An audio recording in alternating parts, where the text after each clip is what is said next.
Good morning, ladies and gentlemen.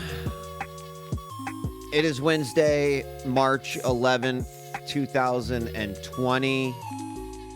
I'm djWHEAT, and welcome to what now is the second official coronavirus COVID-19 open discussion stream. I ended Monday saying that I wasn't sure if this was going to, right? I wasn't comfortable committing, and I didn't want to do streams of repetition.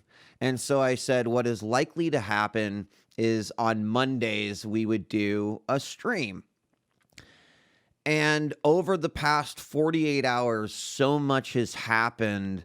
And additionally, something that as a gamer has a major effect on you potentially has come into light that I felt like I needed to continue these discussions. So welcome. Let me quickly talk about what some of the goals of this particular broadcast are. First and foremost, this is a place for respectful, intelligent discussions, right? We are people and citizens of the internet. We have differing opinions, and there's two ways that we can share those opinions. We can share them civilly, or we can just be total assholes to one another. And our goal here is to not be assholes, but to have discussions. So throughout the day, whether it be in chat or whether it be on the phones, you are going to hear things that you may not agree with. You are going to hear things that you might find offensive. The point is that everyone has a voice and opinion here, and we want to make sure first and foremost that people are informed, are aware, and I think that now it is more important than ever. And I'm going to give you my two sort of credos as we move forward in this coronavirus world. My first one is that I am admittedly overly cautious about this. I have been for 2 weeks. I've not. If you go back and look at my social media, you can see some glimpses of that. But there's one tweet in particular, and I'll even bring it up right now. Because this tweet has been the tweet that that I kind of feel like has been, I have continued to use this as my motto, if you will. The tweet was from March 6th, so this was about 5 days ago, and this is when things were definitely getting super crazy. And the tweet said, every day the U.S. president talks about the coronavirus, I feel like I'm in an unending Black Mirror episode and scared as fuck as to how it will end. Now, here's the important part. I will continue to exercise extreme caution. I'd rather laugh it off later than regret it forever. And that is what we will continue to say every single time we start one of these streams, is that, you know what, in 3 months, and people are going to say this, right? It's not a big deal. Don't worry about it. In 3 months, that's fine. I'll be the first to admit, hey, we created some content. I met some new people. That was okay. I will still, exercise extreme caution from this point forward. But I can laugh that off. In 3 months, I can laugh it off. What I will refuse to do is to regret not talking about it, not taking action, not listening to people, and not caring about those people in my life that this could affect. Because, the fact of the matter is, in the last 48 hours, the narrative has changed.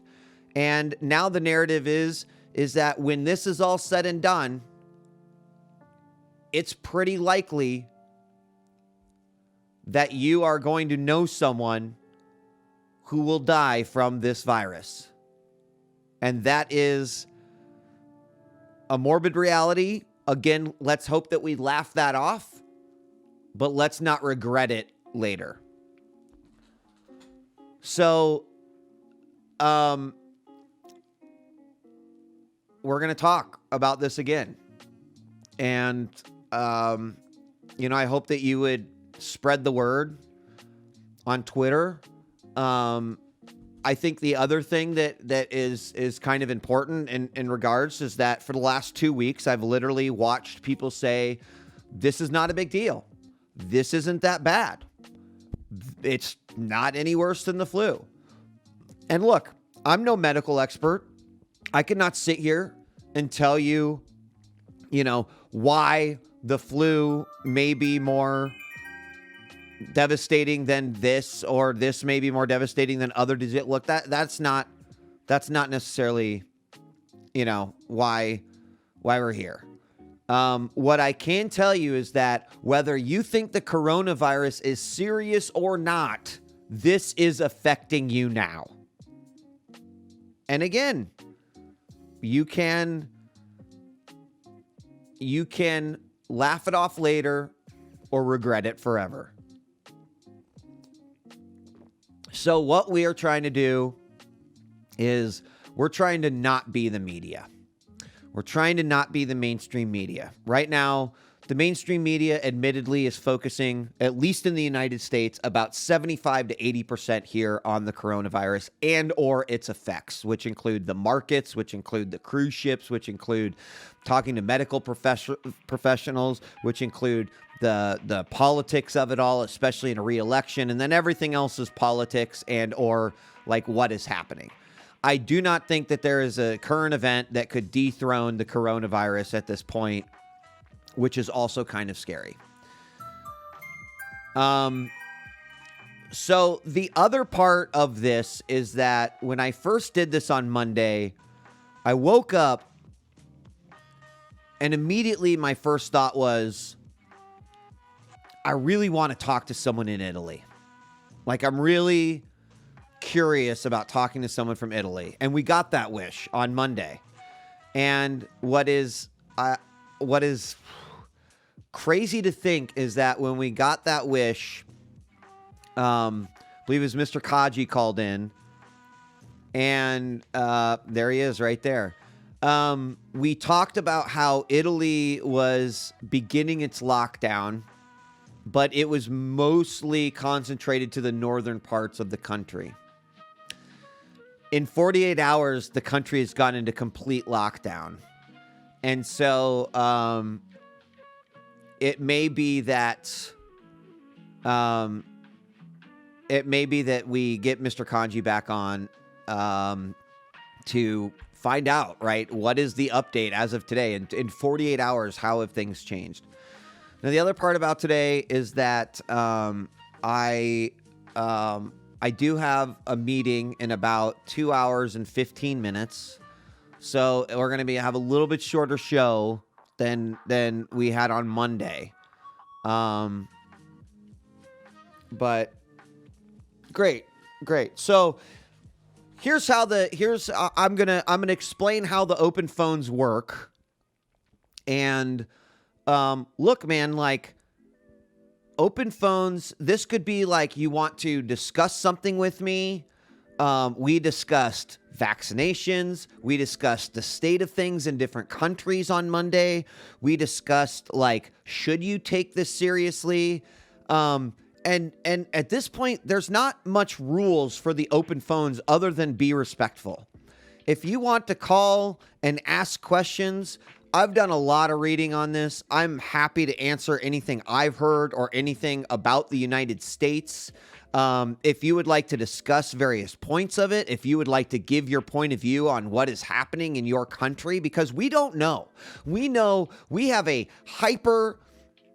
I've been reading a lot of the news myself, but like the United States in general has a hyper-focused look on what is happening in the U.S. and hardly at all looking outside.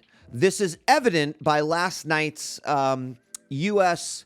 press conference in which Mike Pence was asked questions like, should the president stop shaking hands, and not questions like, can you comment on the fact that South Korea has done somewhere in the range of 10 to 12,000 tests a day and are actually seeing a decline in new cases, but we are not, right? Like, why are we so far behind, right? Instead, we asked fucking dumb questions like, should the president be shaking hands? Well, first off, you already know the fucking answer to that. No. We should, like, elbow bump, fist bump, leg bump, butt bump, whatever. Just don't shake hands. Of course, we got like one of the most idiotic responses that you could possibly imagine, which is like, in our line of work, we shake hands. That's not Mike Pence. I don't know. That just, to me, is like a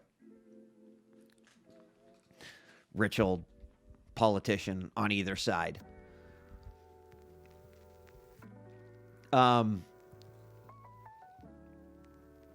So this is how Open Phones works.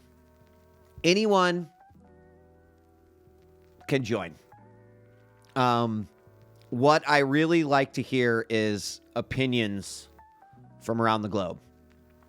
So, if you join my Discord, and if you don't know how, you can do !Discord, or Moobot occasionally says, hey, join the Fields of Wheat Discord, and click on that.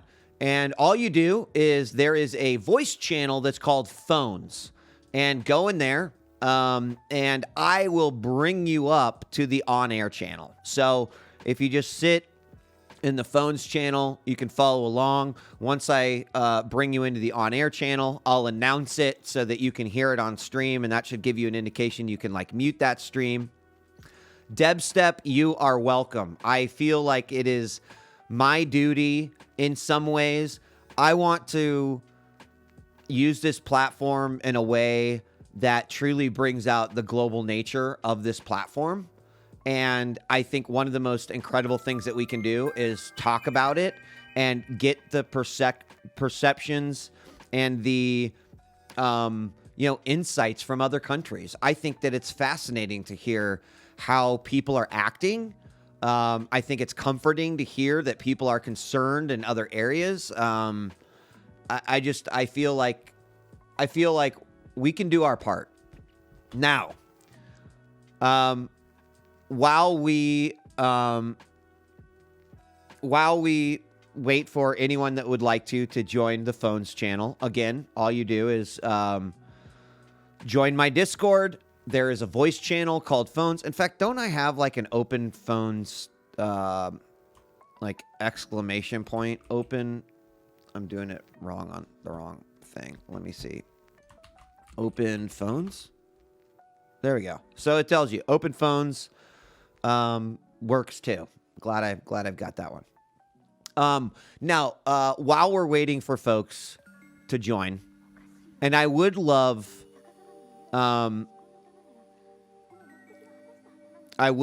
to, I'm going to give you kind of like my three things, right?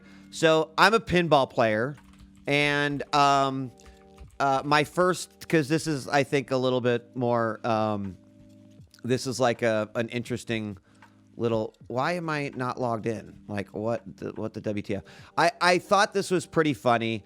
So in the most recent sort of pinball games, like modern games made by Stern or American Pinball or Jersey Jack, you can set custom messages on those pinball machines. And, I appreciated this because I felt like this was a good use of those custom messages. But every single pinball machine, and admittedly, we've played less pinball at home because it's like a tactile machine that you play with your hands, that you have to write controllers the same way. But this guy made the suggestion that you should put your custom messages to good use, and it simply says, wash your hands. And, so shout out to the pinball community for taking care of one another. I do think that that's a good thing. However, the big news that is definitely on everyone's mind is E3 and whether or not this has been canceled.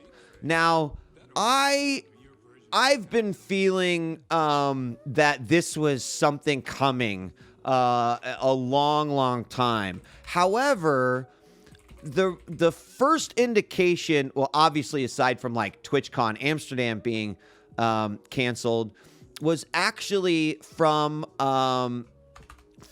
someone in the industry. His name is Will Powers. Does anyone know who Will Powers is? So Will Powers he's like a community director, PR. He's worked at Deep Silver, PlayStation, Tencent, a bunch of different companies. But so actually it's funny because it looks like he responded to this tweet, but he basically tweeted this on what day was this? This was March 9th. So this was 2 days ago. And it just said meetings today, and it had the look eyes emoji. Now, ESA is the group behind E3. Will Power is definitely an industry OG. He's been around. If you remember, there's a show called The Tester, and he was a part of that. And so anyway, ESA. And I saw that, and immediately I'm like, that's such an interesting tweet, Will, because I'm pretty sure that meetings about canceling E3 are in progress now, because if they weren't, then first off, that's irresponsible. But because of Will's experience in the industry, I certainly thought, oh, well, this has to be like foreshadowing, right, to E3. Now, he tweeted just 9 hours ago when the first news about E3 2020 came out, well, this tweet is really awkward now. Which is kind of funny because I just assumed that's what, that's what he was going there to talk about. And Aaron is right. He says, I think E3 was on its way to being canceled prior to the coronavirus. And I agree.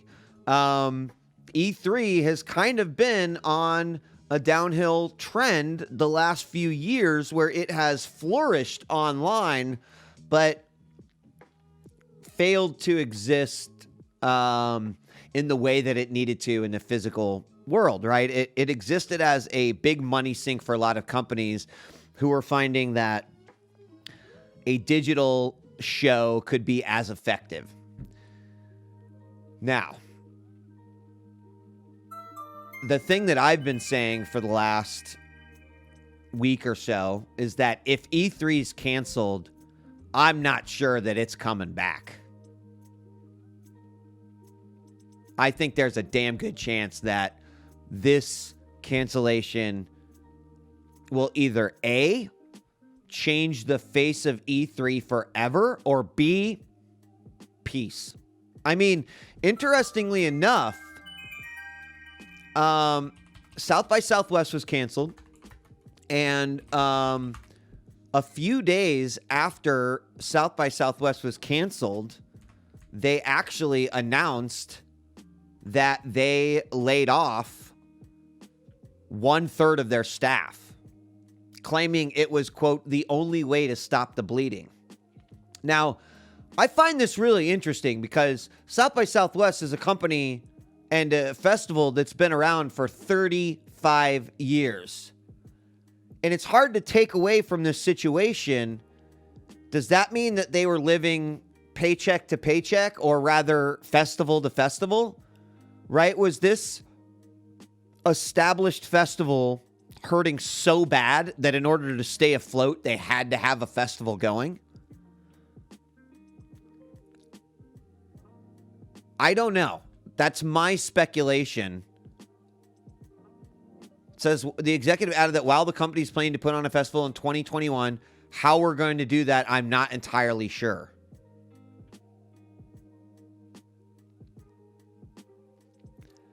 So, Sit Lee says, I thought that was kind of usual business for how festival works. In my experience, there is some truth to that. However, it's not. I'm like, because, right, most of my experience is from gaming events, right, which is a little different. Gaming events to me, right, like festivals and or cons. Let's take BlizzCon. Does BlizzCon make money? I think they do. Did they make money their first 4 years? I don't think they did. But that's okay, because for a gaming company, it's a marketing vehicle, right? We're going to put fucking Warcraft things up on a bus, so why not take some of that budget and bring the true fans together, hold a con, a festival, etc. So,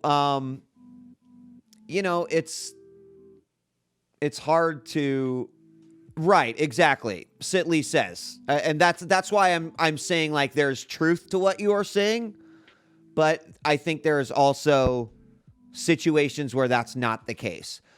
That doesn't mean that I didn't think that South by Southwest was at least in a better position than they seem to be. But anyway, we're talking about E3. So unofficially, there has been no announcement. Let's make that very clear. There are reports that this has been canceled. However, that's in this climate, that to me means it's canceled.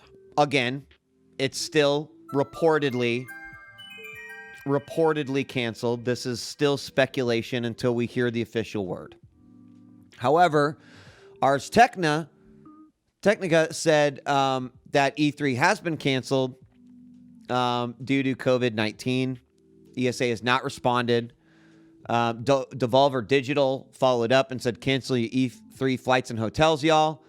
Jeff Gerstmann, really mixed emotions about E3 seemingly getting canceled. Roger DeLuigi, if these rumors are true and E3 actually getting canceled this year, I really do hope that Nintendo, Sony, Microsoft, and Square Enix all still do pre-recorded conferences that week. And that, I agree with Roger.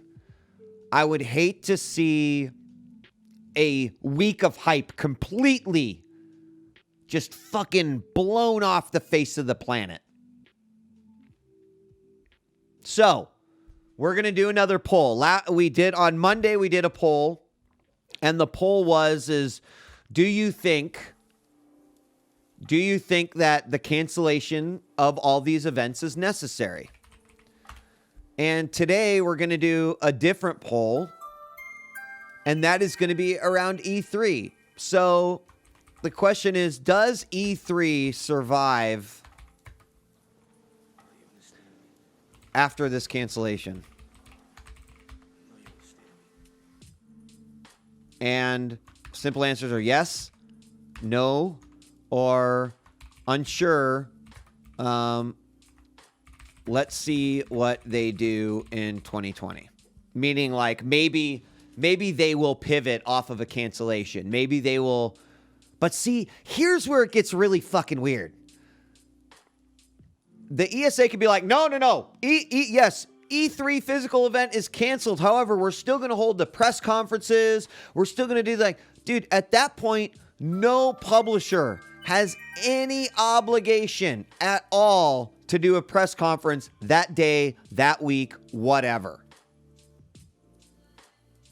So it's still like an interesting question. I think the answer is no. Personally, I'm voting no. But let me take this poll and throw this in here. Does E3 survive after this cancellation? I just want to get an idea on what everyone thinks. I'm not using integrated chat polls yet. No. I'm a one-man show, man. I need more production help. It's hard enough to use feature chat. So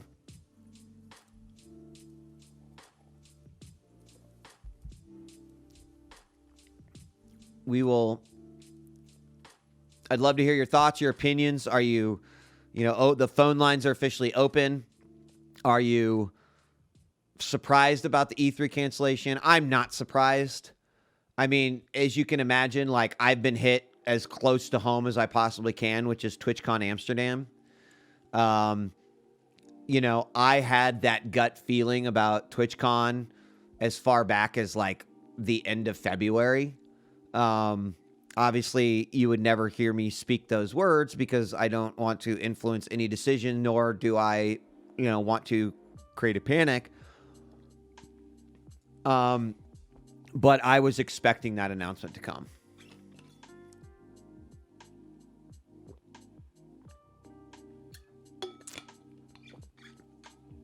I'm sorry to hear that, Zeta. I really am. So, the other thing that, as we continue to talk about E3, there are two websites that I've been using pretty religiously. I will share those in chat right now. What I probably should do is create a little one sheet of like, oh, that was wrong. So this is COVID-19 tracker. Is this one. And then the second one that I've been using is another tracker, but it's specifically for the United States and Canada. So COVID-19 US tracker is this one. Two great sources of information as far as I'm concerned. And you can also see that I've been searching comic books, so this gives away my search thing. Thanks for exposing me.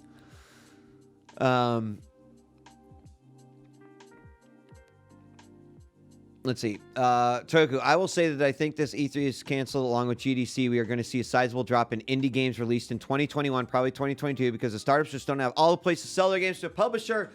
Yes, my man. I got to feature the shit out of that, actually, because I 1,000% agree. We actually talked about, this a little bit Monday in relation to the mobile game summit that was canceled.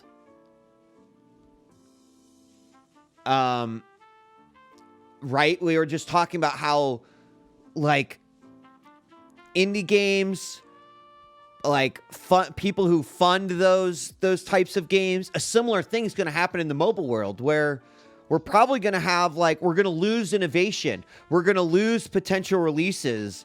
A lot of that shit's definitely real. That will happen. 1,000%. You got that thought from me. I mean, we talked about it Monday, so I 1,000% agree. Okay, Salsa the One has another map they want me to take a look at, and I'd love to see what you've got. Oh, this is a world map. Oh, interesting. Okay. Wow. Okay.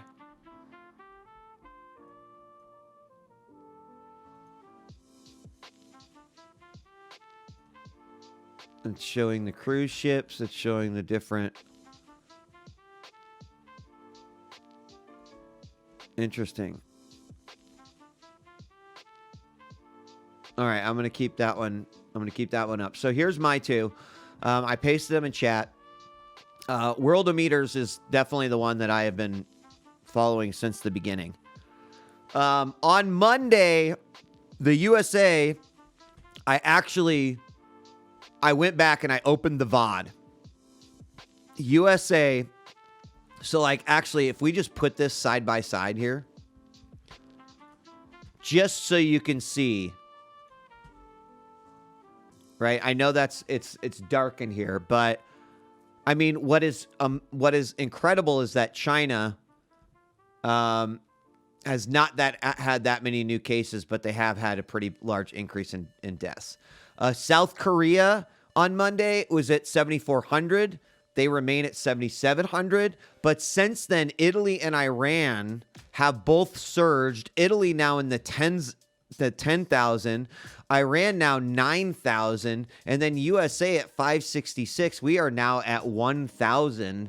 And we are starting to see the effects of Spain also has had a large increase. Germany has at least stayed a little bit steady by comparison to their numbers. So like that's 48 hours, folks.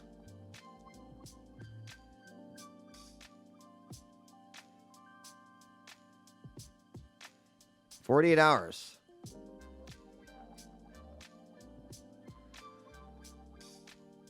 Sitley, you might be you might be right that numbers in different countries could be not really accurate due to a lot of things. It could be due to the resources they have, due to a number of things. Maybe just the quality of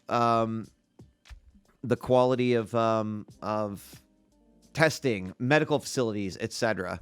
We do have our first caller, so let me bring them on. It looks like Ma is our first caller today. So I'm gonna bring Ma on, and we're gonna have a conversation. Oops, wrong dial here. Find out what they think. So, Ma, hello, good morning, good afternoon, good evening, wherever you may be. How are you? I'm doing good, thanks. Well, thanks for coming on. Will you tell me where you're from? Yeah, I'm from Germany, in North Rhine-Westphalia, where most of the cases. Okay, so you're in what would be a large concentration of cases. Can you help us understand where exactly is that in Germany? That's in Middle Western Germany. Okay. I'm not sure if this breaks it down by the location. So you are my first caller that I have talked to in Germany. So I'm definitely curious to, hear a little bit about what is going on in your country. But if you had a question, if you had thoughts, if you wanted to share your experiences of what it is like in Germany, by all means. Yeah, I think it's starting to settle in right now that it's something we have to deal with. The last couple days were a little disappointing, to be honest. I've been following it since, I'd say, early February, and I'm pretty unhappy with how it's been dealt with so far. Now, when you say you're disappointed and unhappy, because I definitely share some of those feelings, is that from how people in Germany have been reacting? Is that from the leadership? Is that from a medical perspective? Because it seems like depending on where you may be, that changes. I think it's hard to really say much about the medical situation right now, but the population and leadership definitely, well, they let the ball drop. Yeah. And what would you say, just from your perspective, right? I mean, none of us are experts, unless you are an expert, you could tell me that, but none of us are experts, but we all do have our opinion. And I think like we probably see things with some of the clearest lenses. So what do you think have been some of the problems that you guys have dealt with? You said you've been following it since late February. So what are some of the things that haven't happened that you think are becoming Yeah, a problem? right. On one hand, we've been really slow to adjust or implement measures to cancel large gatherings.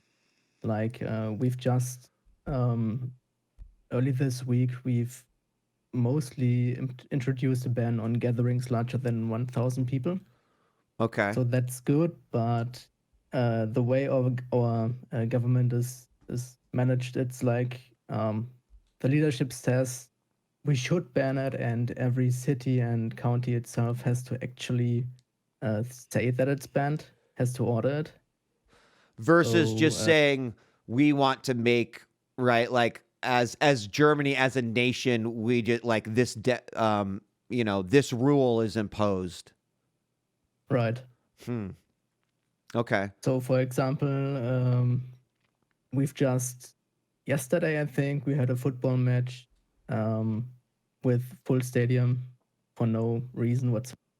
And there was another one scheduled for Saturday, but that has been cancelled after they've been pressured uh, to take it seriously. So, do you like what's been your experience with the people of Germany? Have they are more people kind of with your perspective where they're like, why aren't you doing this? Or do you feel like you have a lot of people that are like, it's really not that big of a deal. Why should we do that? Well, it really starts that more people are on my side, I'd say, Okay. that more people are getting worried, but I think they should have been worried like last week or 2 weeks ago when the first cases popped up. Right. We've pretty much had 2 months to look at other countries, how it's developing over there, and uh, act accordingly, I'd say.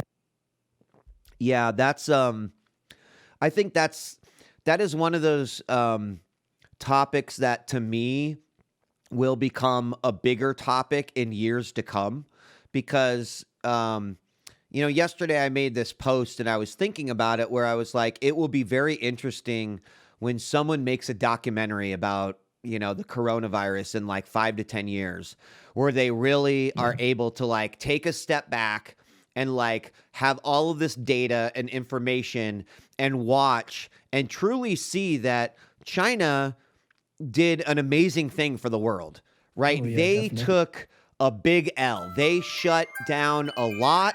They crippled manufacturing. They, put their country at risk, no doubt, so that the rest of the world could potentially have a head start in a race against this virus. And Yeah. right now I'm hearing that conversation pop up every once in a while, but it almost just becomes a moot point because eventually we just can't, right? Like we can't cry over spilled milk. We have to deal with the milk that has been spilled. And so I think it will be very interesting to like see that macro view in, 10 years. Because I think many people will feel like that time was wasted. I 1,000% agree with you as it relates to the United States. It's no secret that I think that the leader, Trump of the U.S., has handled this very poorly.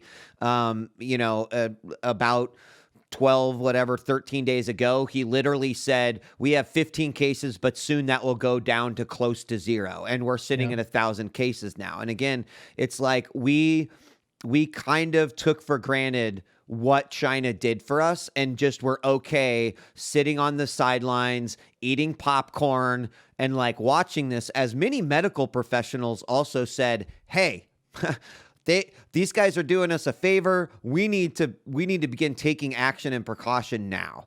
And so I really do agree with that. And I can only be apologetic for every country that feels that way because it kind of feels helpless, right? Like it kind of, Yeah, exactly. yeah. And I don't think that makes anyone feel great because I think there was a lot of people, it sounds like you and I, who were like, man, we wish that the leadership and or the right individuals were caring about this more, when in Right. reality it seems like they're kind of brushing it off to the side.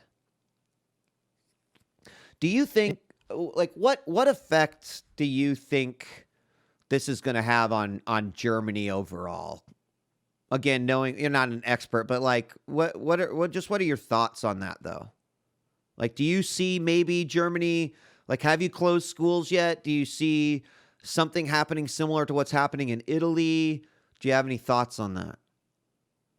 The city where it first occurred, immediately or almost immediately after it became clear um, that it's coronavirus, um, issued a self quarantine advisory, I'd say, for those that were at the gathering where the two people were, and Mm-hmm. the wife of the first case. she's also like a um, Kindergärtnerin. I don't know the word right now. She's yeah, in kindergarten, you know that word, right? Yes, yes, yeah, yeah. Yeah. I do know that one.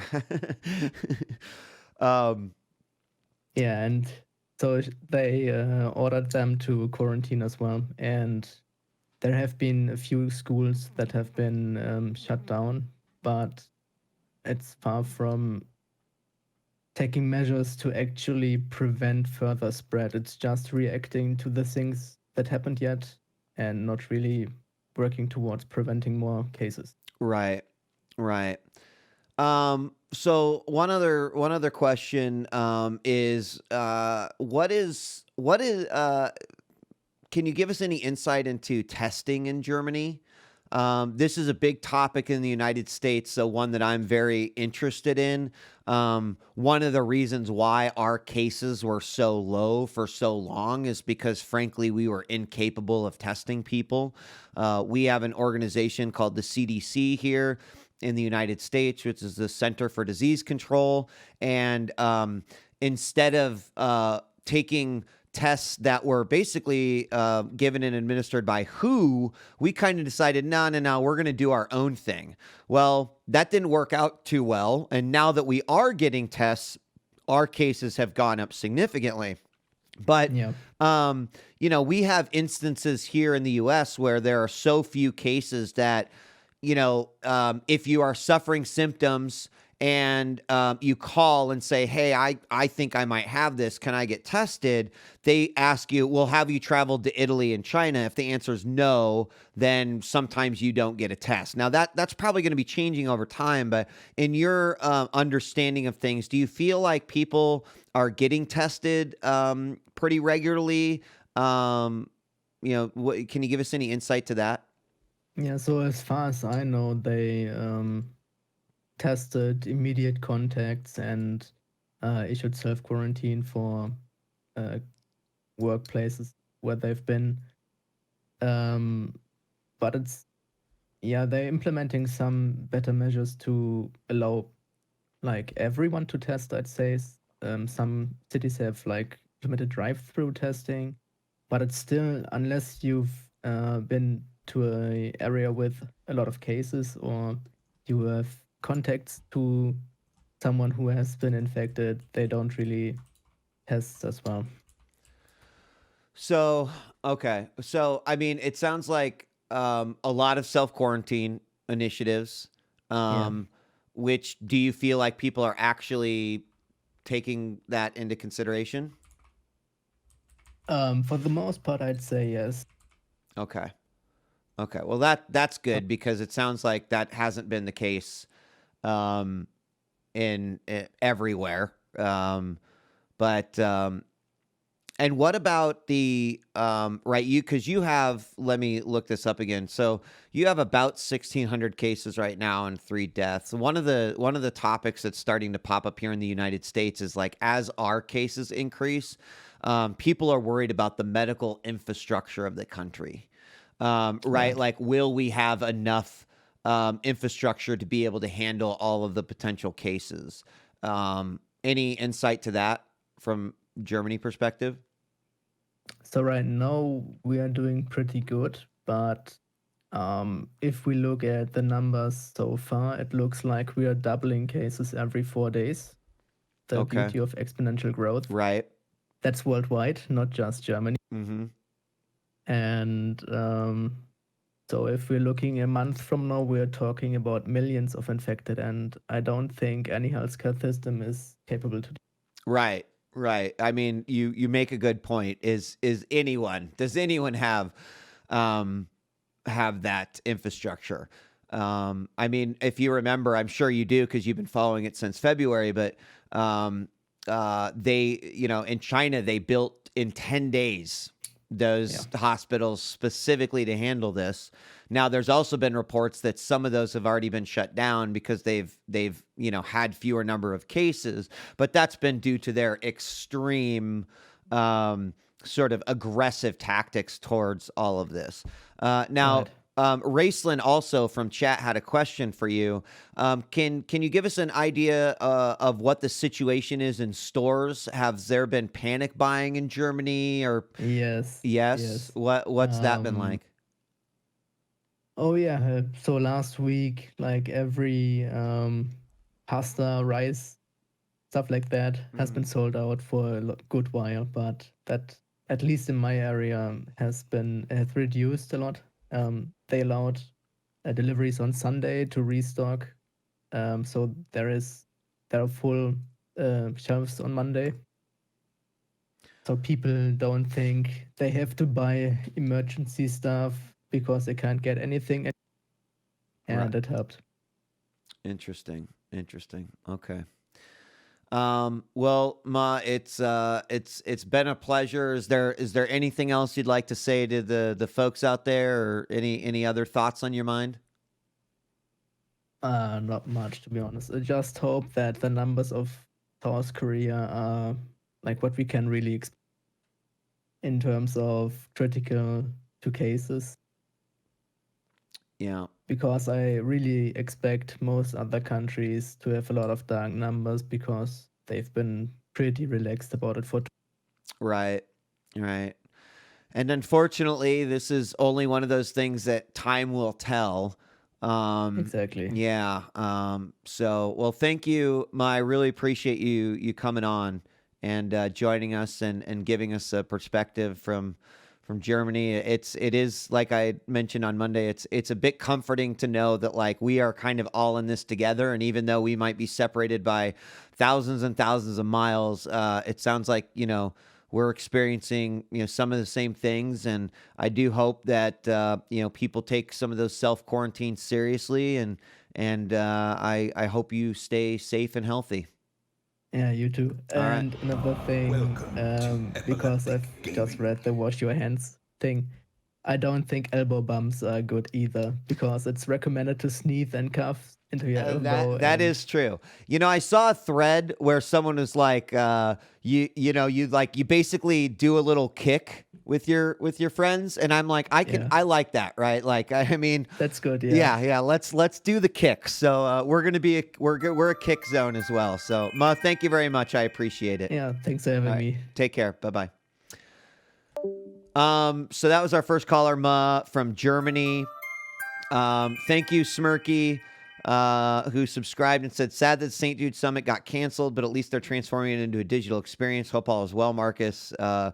Things are good, Smirky, as good as they can be. And yeah, that's one of the topics of discussion is that a lot of things are getting canceled. A lot of things are going to a digital experience.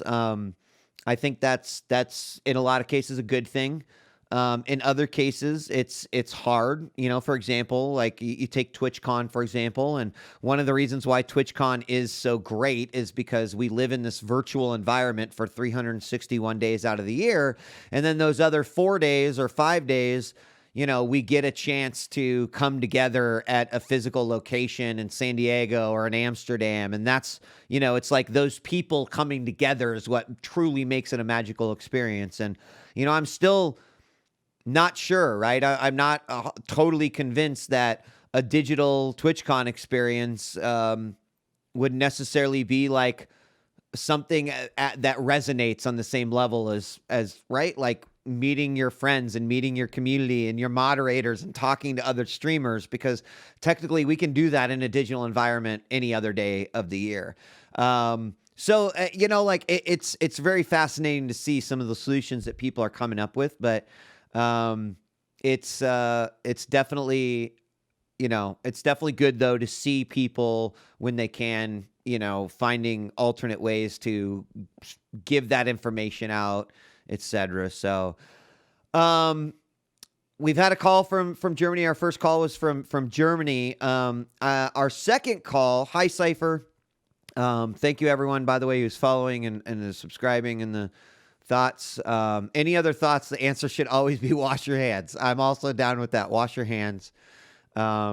So our next caller is Mr. Kaji, and Mr. Kaji joined us on Monday, and Mr. Kaji is from Italy. And from southern Italy, we got a chance to talk a little bit about what it is like in Italy. Right? This was a few days after the emergency lockdown. However, in the past couple days, in fact, I think just in the last 24 hours, Italy has gone to complete lockdown. So hopefully Mr. Kaji will be able to give us some information on, what exactly that means, how things have changed in 24 hours, etc. So let me bring on our next caller. Mr. Kaji, hello. Welcome once again. How are you doing? Hi there. I've seen better times. How are you doing? I'm doing pretty good. It is a little weird because I think you remember I had mentioned at the end of the stream on Monday, like, I don't know that I'm going to do this every day. But I got a lot of messages from people that were like, "Hey, thank you for doing that on Monday." Like it was really interesting to hear other people's perspectives. And then, E3 rumor cancellations, obviously what has happened in your home country, Italy happened. And, suddenly I just said, I think this is important. And I think that people should be talking about it. And also, ironically, with the E3 news, a lot of people, gamers, who have said, this doesn't really affect me, it's not that big of a deal. Well, now it's affecting people, right? Whether they still think it's a big deal or not. So I think that we kind of do have a duty and right, like it's not always going to be like this, but in times where, the other day I was posting on Facebook that like we need unity more than ever now. And I can't unite the United States because we've got an idiot leader who's doing a good job dividing us. But what I can try to do is unite the netizens of Twitch in this way. So anyway, man, I feel like I'm just like thinking back to our conversation on Monday, and it seems so drastically different. So can you give us an update? Because the last time we talked, most of the lockdown was centered in northern Italy, and now it's the whole country. So can you give us a better understanding of what's happening right now? Sadly, I can. So, as you remember last time, I told you I'm from Rome, which is actually in central Italy, not really the southern part of the country. Okay, central. Got it. Yeah, it's right in the center. And I told you that I wasn't really directly affected yet. Right. And I was actually thinking about that later in the evening when the news came out, about the conversation that we had during the afternoon here, of how that sounded really ironic at that moment. Yeah. Yeah, it's not that big of a deal yet. 6 hours later, bam. So yeah, what happened was that literally less than 8 hours later, the emergency measures that have been enforced in northern Italy have been extended to the whole country. And that makes a big difference, both in the specific things that affect everyday life. Like I've been seeing in the last couple of days the first actual effects of this situation in my hometown here. And before that, there was none. Like I really hadn't seen that much happening here.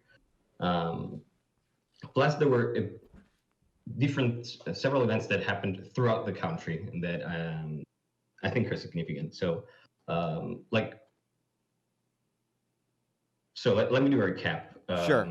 On the 8th, March the 8th, there was this first administrative order regarding the northern part of the country, and basically one of the measures was to stop every type of movement in and outside the red zones.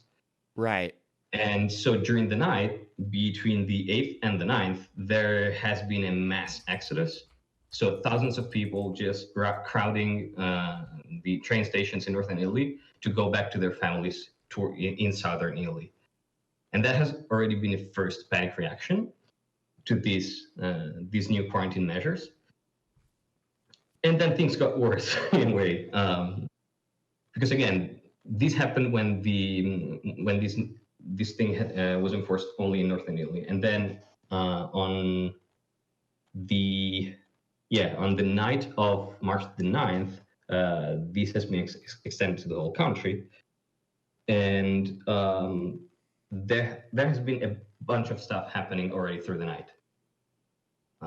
So a lot of people crowded supermarkets, 24-hour nonstop open supermarkets. They were pretty much assaulted through the night. Just so, I mean, people buying supplies and definitely reacting to the news, right? Yeah, I'm not talking ransacking.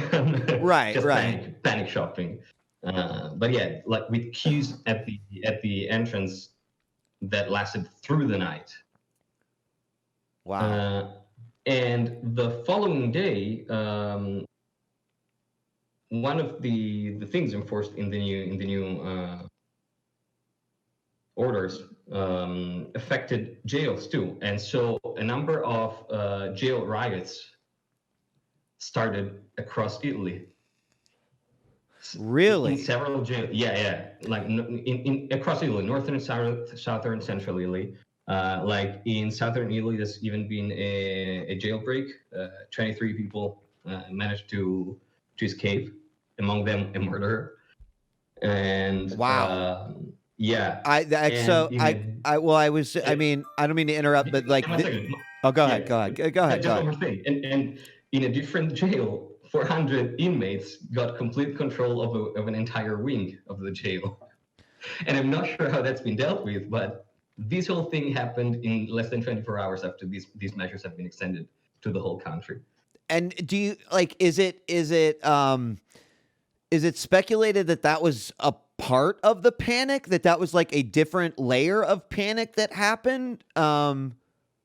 There's a very specific reason for this, if that's what you're asking. Yeah, I am. And I'm asking because, like, I've thought about this, right? Like, I mean, if you think about jails in general, and obviously the jail and the systems are obviously drastically different from country to country, but at least in the United States and what I know about our jails is I feel like they could be a hotbed for spread and for infection as well. So, I mean, maybe it's harder for a case to get into jail, but once it does, like, how is that controllable, right? Like, there's a limited amount of quarantine, et cetera. So yes, please do enlighten us on what the reasoning is behind this. So partly for sure depends on that, but the main reason was actually that one of the measures enforced by the government prevents visits in jail by relatives and significant others. Right.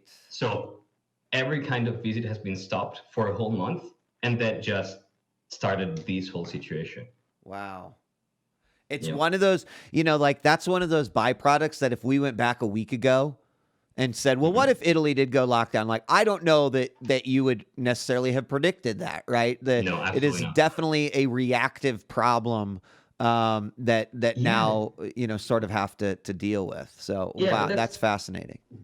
Yeah, and the reason why you don't tend to be able to predict that kind of stuff is because when you're trying to figure out what the problems that may arise are, you think mechanically in a way, right? But this is a very human problem. Very human, yeah.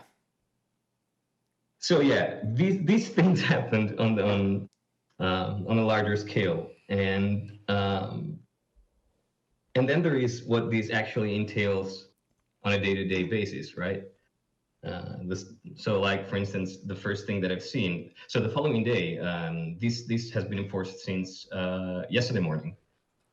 So a little, just slightly over 24 hours. Right. And yesterday I had to go out to do some shopping. And I started seeing the first people wearing masks. There had been none here so far. And I had to go to the supermarket to do some shopping. And they were actually stopping people from entering in order to prevent the supermarket from getting overcrowded. And once you were in there, the cashiers were all wearing masks and gloves, Right. Right. Because And they also people, say that money is right. That like that's been a news item in China, Mhm. in the United States, where it's like, money can be a big transmission vehicle. Yeah. Yeah.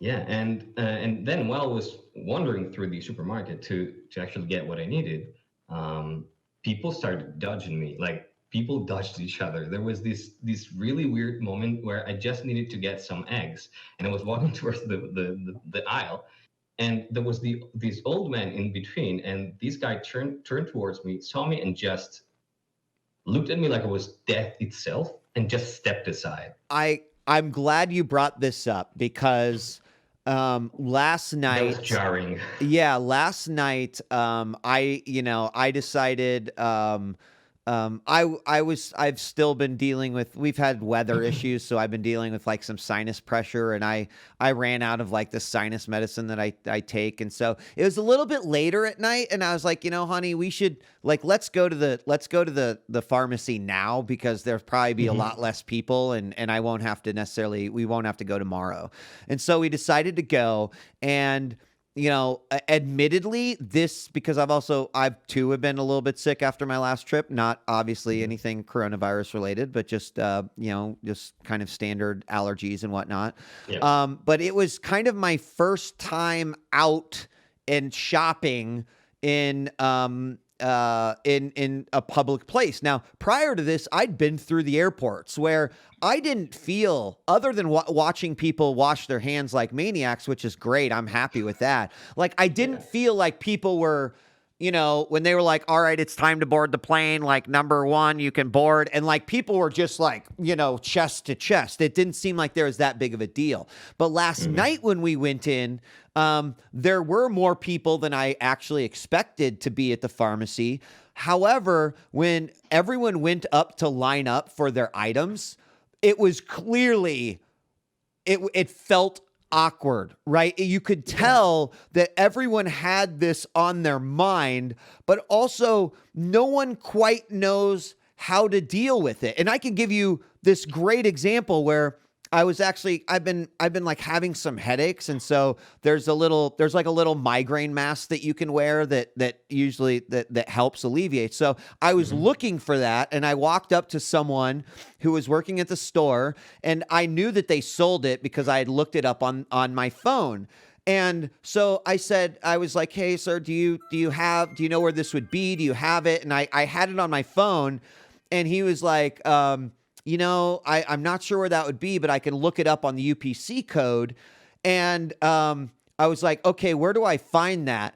And there was this awkward moment where, like, 6 months ago, I would have just like given him my phone and been like, yeah, can you find it from here? And so like, I'm like awkwardly scrolling through as he's like, oh, it might be here or right. And you could tell at one point he wanted to like touch my phone, but he was like, I probably shouldn't touch your phone. And I'm like, you probably shouldn't touch my phone. But we're entering this world where, this is all happening and all affecting us, but we don't know how to act. It's really, it really is strange. And I'm not saying like that's bad. We're going to all have to learn how, but I think the important part is that at least we're thinking about it, right? I would have been pissed if this guy would have just started touching my phone, right? I would have just been like, whoa, whoa, whoa, whoa, whoa. But like I'm so on one hand, I feel bad that, that you experienced that reaction. On the flip side, I'm like, gosh, at least people are thinking about it. Like what I really worry about is some of the racial implications, because my wife, who is Taiwanese, has experienced some dirty looks and some weird, like, I'm running away from you because you're Asian type things, which I think is bullshit, right? Like, we're all human. We can all get sick. It doesn't matter what color our skin is or how tall we are or what religion we like. It's just, that's the fact of the matter. But it is so strange that this world almost overnight has gone from a world where generally humans, right, like contact and whatnot is a normal thing, and to suddenly like we're evaluating and we're watching Yes. every way that we are interacting. And I had a second experience where I had to hand someone my driver's license, and I'm like, oh geez, like, this is weird. What do I do? Do I put it down and then slide it over to you, but you have to pick it up anyway? Like, and then do I disinfect it after you give it back to me? Like, it's kind of crazy. It is. It is. And I was thinking about this yesterday, but about the fact that after the visit to the supermarket, it really felt like there was a new kind of awareness while being around other people, at least, right? That you start noticing things that you would usually give for granted or not pay any attention to at all in a normal situation. And the best example for that was that in this supermarket, which is not super big, there was one moment while someone coughed. Like there was one single, like just a second of coughing, Right. and I could see four people from where I was standing, and all four just stopped doing what they were doing and turned around in that direction. And there was that moment of tension, and then everybody went back to doing what they were doing. It's I don't know. It's really different. It's so weird. Do I think this is an interesting topic, right? You mentioned the jail, and you mentioned like what is happening is a human reaction. I think like it's good that we are seeing this type of reaction because again, people are thinking about it. Do you have any concern that this causes more problems in the immediate future? In what ways? I mean, I don't know. I mean, I guess that's a piece of the discussion, right? Like I mentioned that one of the things that we have 100% dealt with is that my wife has experienced, Yeah. what is just flat out racism as a result of Yeah. this, right? But like I don't know, right? Like confrontations because you're standing too close to me, or like these don't touch this or don't touch that. Like I don't know. It just seems like a natural reaction to misunderstanding or not knowing how to act might be like might be extreme. So I don't know. Yeah. I guess it's something that maybe we will be conscious of, that we will think Yeah. about. And I want to be as respectful as possible to anyone in those situations, but I can't, right? Again, coming back to the human reaction, like that's what we cannot predict. Yes. Frankly, not to like go too deep into it, but like you probably know in the United States, people love guns and people have guns. And I'm not one of those people. I'm not a big fan of guns. I do not own any guns. But I do have this concern that like if we reach a point where toilet paper, disinfectant, masks, etc., like cannot be obtained, is there a point in which the human reaction is, fuck it, I'm going to grab my gun and go take it from that person who does have it, right? Like an extreme reaction. But again, I don't know that I would have predicted the extreme reaction that it sounds like your jails in Italy experienced. That's a really good point, actually. The difference about gun policies, because what I was thinking when you brought this up was that probably at the moment we're too scared. Like everybody's too scared to just get in your face, right? Right. People want to keep distances and not get close, and that we're gonna have to see in a few weeks when people start being more on edge because of forced isolation and the whole situation.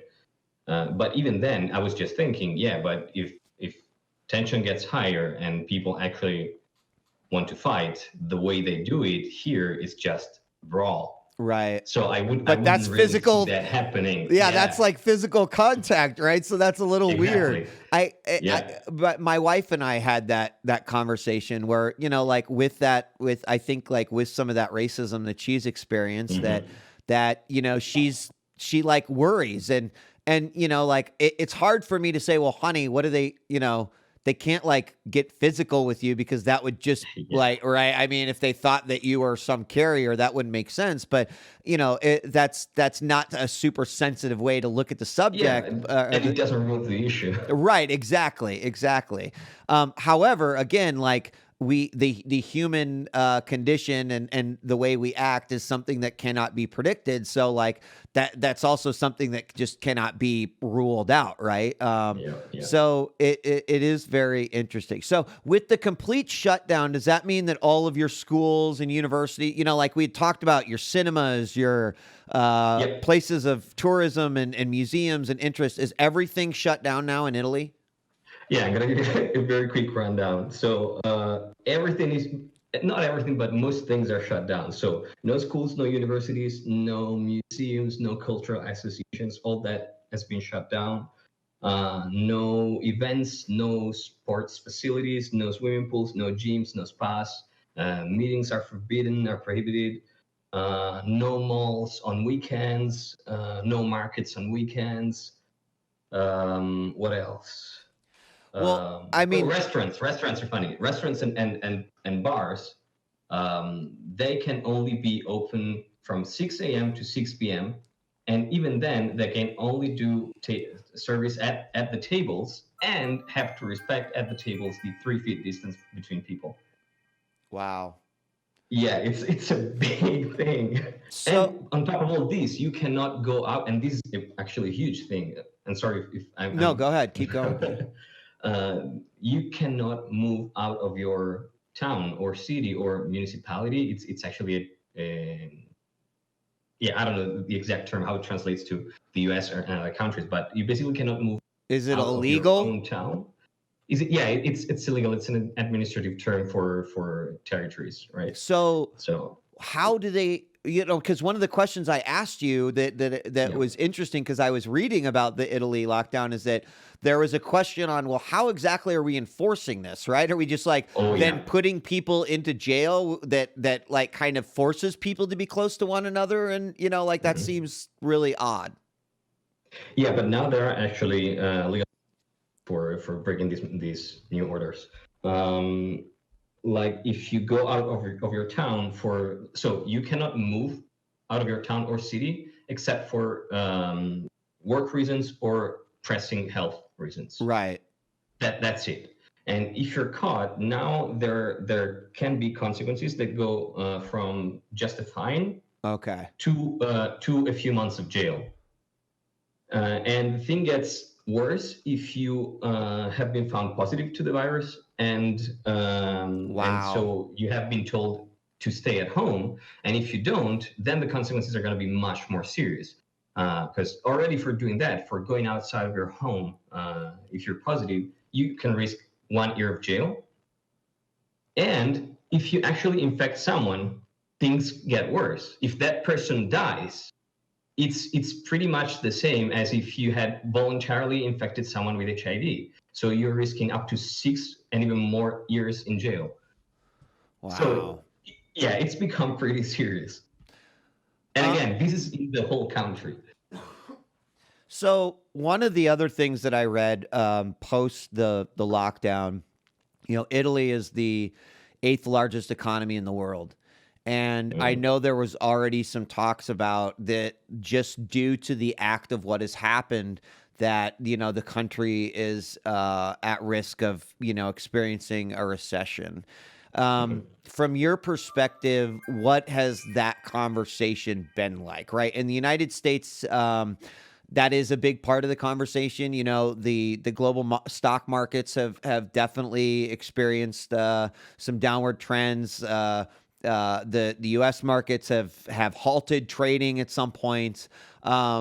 What are your thoughts on that? And do you feel like this newest measure, which is a complete lockdown, like do you think that that's going to have an adverse effect on your country for a while? I'm starting to be afraid of that. Yeah, I didn't put that much thought on it until it started getting bigger, and now, it's a real possibility. With the fact that the economy is definitely going to take a hit, and not a small one. And we're just gonna see. Like so far, there is nothing definitive. There's been talk of pausing mortgages and having tax breaks, and there is probably going to be help from the EU, but it's all uncertain so far. Like for sure, Italy is going to need some help from the European Union. Yeah. If that doesn't come up, then I really don't know what's going to I happen. mean, to be honest, it should be more than the European Union, man. Like I talked, so I keep all my political views off of Twitter and I put them on Facebook, right? Because to be honest, like I use Facebook to like keep in touch with my family and with my friends from high school. And like, frankly, when I post stuff on Twitter, it gets a little nasty. And on Facebook, it still gets nasty. I just care less about it. Right. But like one of the things that I talked about yesterday is that, we need unity more than ever. And this is not this is not just a country to country or continent problem. Like this is a global problem. And eventually it's so wild because, what other event in this world, right, has actually affected all of us in some way, shape, or form, right? Like, to me, this is not much different than a fucking meteor is finally hurling towards Earth. And like, shit, it's like everyone like, hey, let's hold hands and see if we can fucking, we would get together and we would be like, how are we going to blast this fucking meteor out of the sky?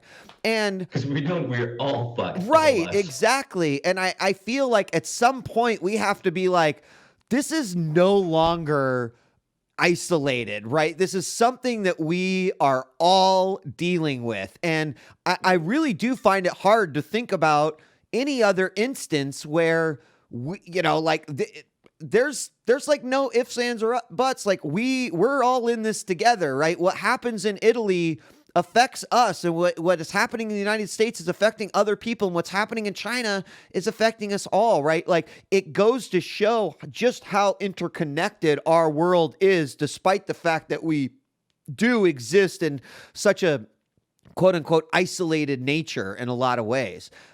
So I hope that not only the European nations are helping out, but like this is going to be a global problem that we're all going to have to chip in and face, right? This is not, I mean, how long will it take us to get there, and what will the extremes that we will hit before that happens? I don't know. But, I do think global coordination, which is something that can we achieve it? That might be a whole nother 8-hour stream conversation because, the fact of the matter is like, we need to, right? Like we need to put shit aside and really, and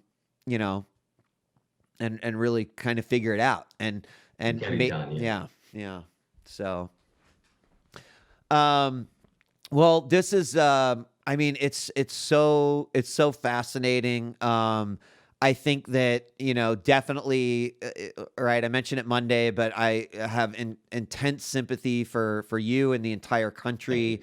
I think that you and Italy, I think, will actually serve, along with China, as an example of like what might need to be done in order to really mitigate more mass transmission of the coronavirus. And it sucks to be the first ones because, I think, right, like people will learn from everything that's happened in China, and people will learn from like what you have done and how that has been done in Italy. But being the first is always the hardest. And about these things, exactly, I wanted actually to point out a couple things regarding data that came out in the last days.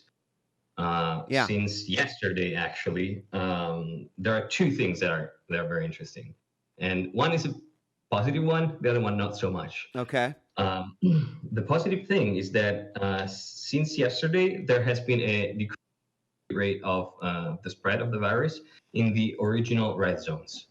So the first towns and areas that have been put in quarantine under quarantine measures, since yesterday, the spread has started to decline. So that could be an indicator that this actually is having an effect and is working.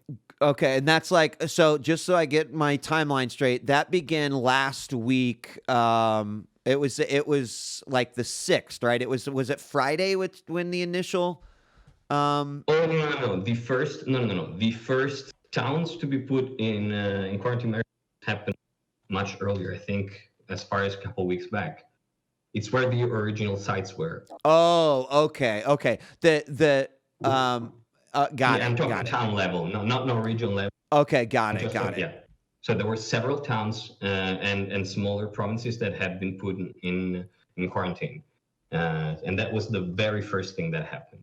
Got it. And it seems like there have been some good results, starting yesterday, which was pretty much the date where results were expected to be happening first. So that could be a good sign. We'll still have to wait 3 or 4 days to actually get the full picture, but that seems like a good thing. Well, I mean, if you take into account, right, that Italy has enforced strict lockdowns, we know that many regions in China, specifically Wuhan, that went into heavy quarantine, has had a decrease.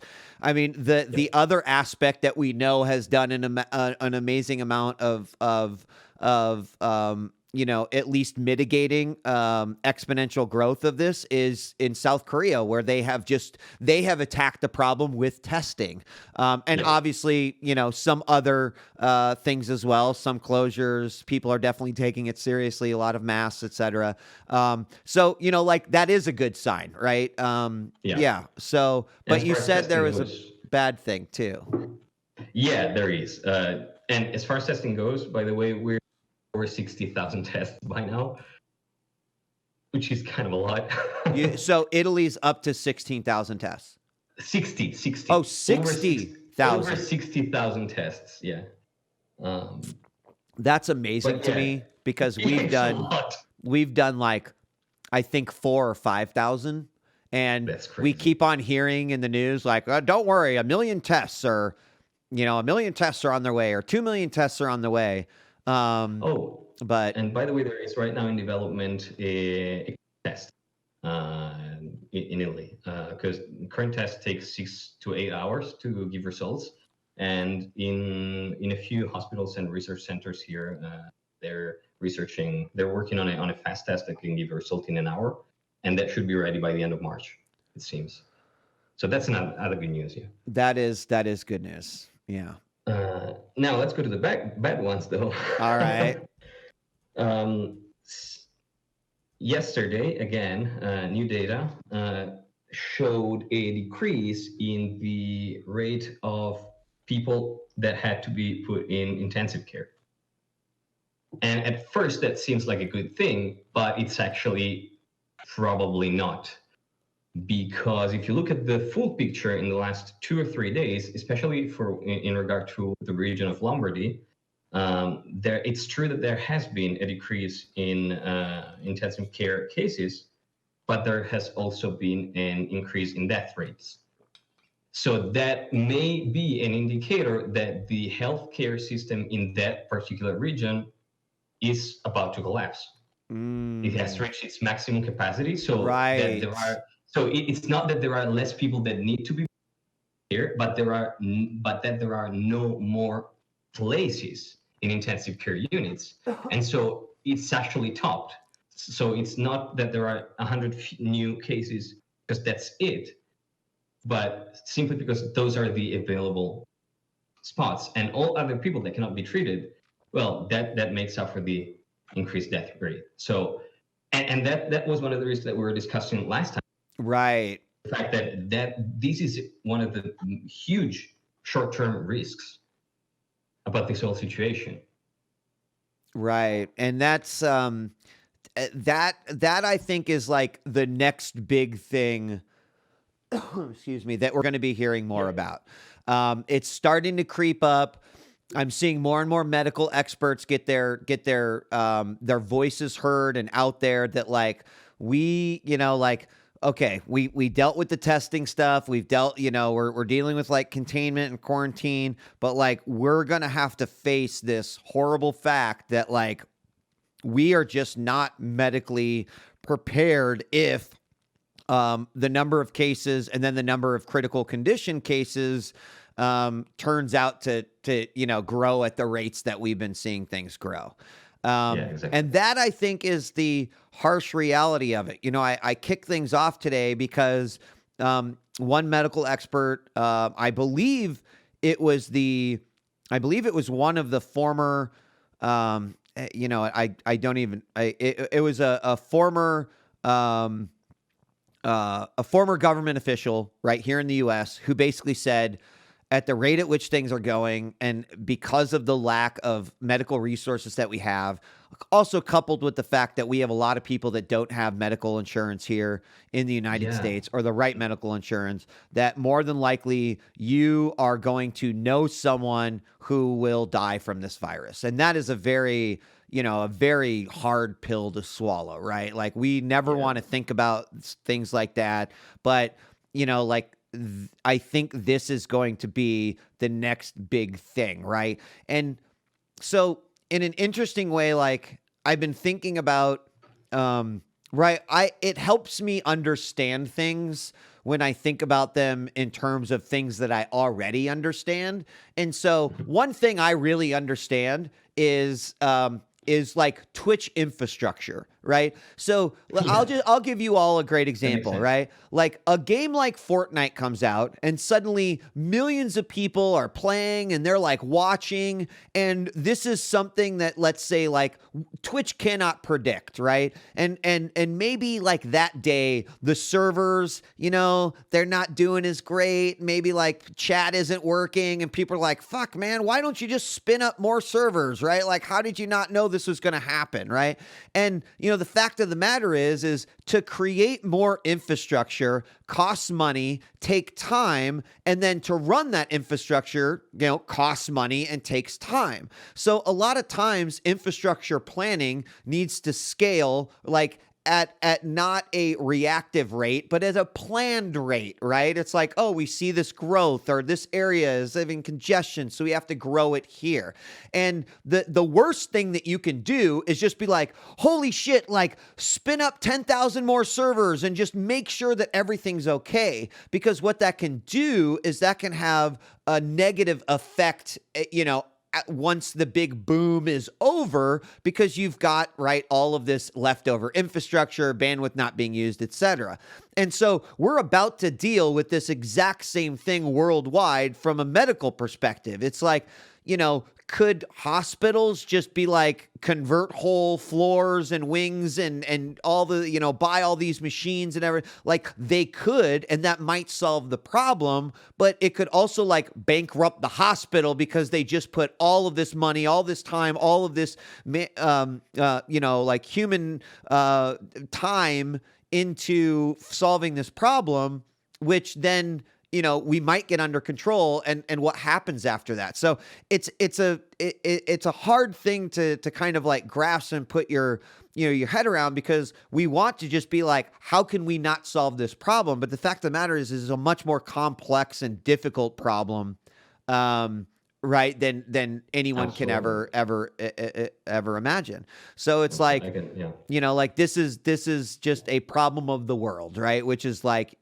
sometimes things are going to happen that you can't plan for, and there's very few times like immediate results that make sense and that are safe for everyone as they move forward. So that's a really interesting perspective on it, in terms of like, maybe we're already seeing the effects as you just mentioned it, and hopefully, we can deal with a good amount of this, but I do believe that there's going to be a lot of it that we won't be able to deal with.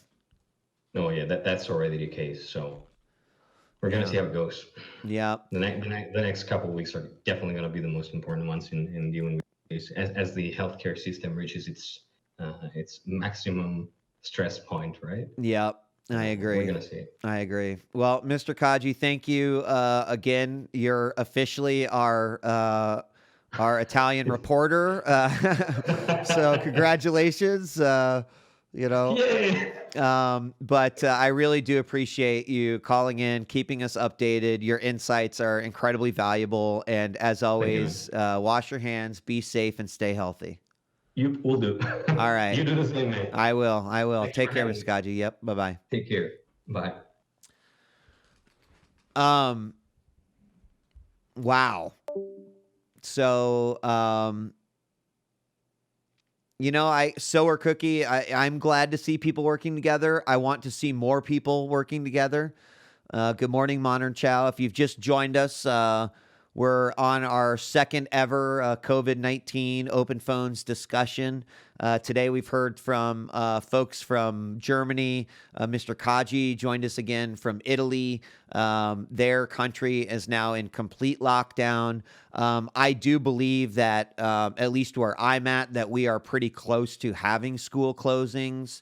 What is the significance of this Italian gentleman? Well, the significance is that, like, we are citizens of the world that also exist on Twitch. And one of the great things that we can do is we can get together and we can have these conversations. Like, I don't necessarily have anyone in my phone that I can just be like, oh, Bobby's from Italy. Like, let me call him. So Mr. Kaji has called in now twice to just kind of give his perspective on what's happening in his country. There's no, right, like the significance is that we're all in this together, right? So we want to hear from you. What are your experiences been? Do you have any questions?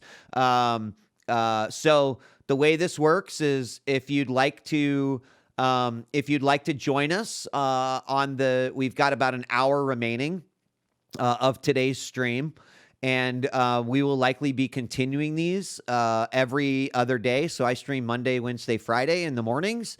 And I thought that we would be resuming Hollow Knight, but because things are changing at such a rapid rate, we've heard cancellation potential for E3. Like, this is affecting us all, whether we like it or not. So we're putting gaming on hold. The good news is that gaming's going to be there forever. The Path of Exile expansion, new league is still coming out in 5 days. So, we're gonna be able to experience all that, etc.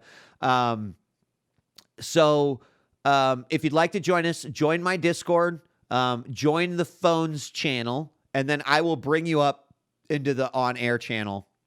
And we can talk, right? This is a place, if you're worried and you want to, like, put it on us and talk about what you're concerned about, great. We're here for you, right? We want to talk. We're trying to help people through this. We're trying to help people understand. We're trying to have respectful and intelligent discussions, and we're trying to share information so that we're all better informed, so that we can try to take care of one another and we can get through this as a nation. And we have to start first by being unified here on a platform like Twitch that is truly global. So we've got 2 callers coming up, but the Bad Hunter is our next caller. And I think the Bad Hunter wanted to join us on Monday, but we shut down a little early. So I'm going to bring the Bad Hunter on. Again, we have every caller that we've had has been great. So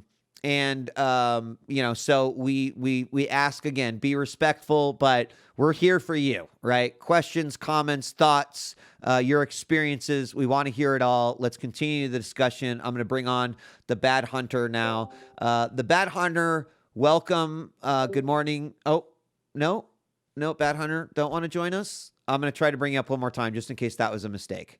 Let me see. Hello? The Bad Hunter? Oh, hello, djWHEAT. Hello. How are you? I'm fine. I'm actually on Malaysia right now. It's 10:37 p.m. at night. Literally just was idea. I just got, I don't know, man. It just literally was idea I have here. Okay. What do you want to chat about? Oh. All right. Well, all right. We've got our next caller then. That's fine.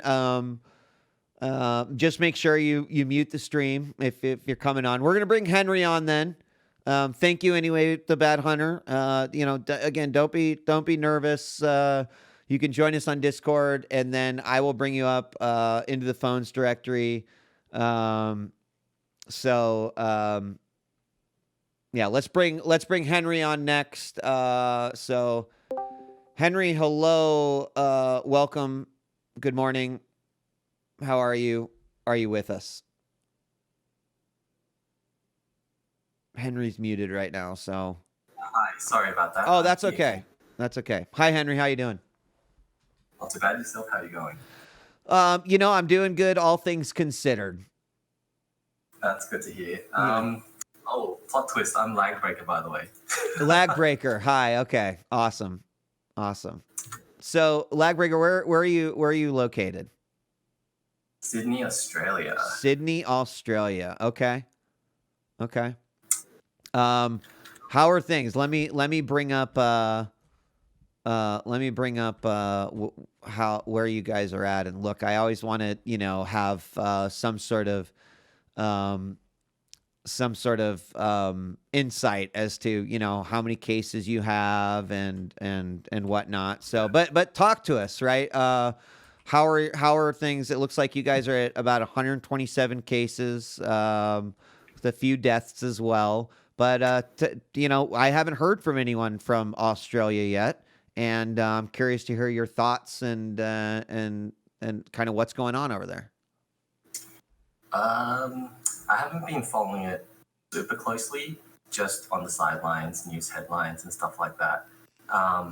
But from my personal position, I've kind of been keeping the pulse on the Chinese news side of things because I'm Chinese. My family's got a Chinese background, so we got a ton of relatives back over in the mainland.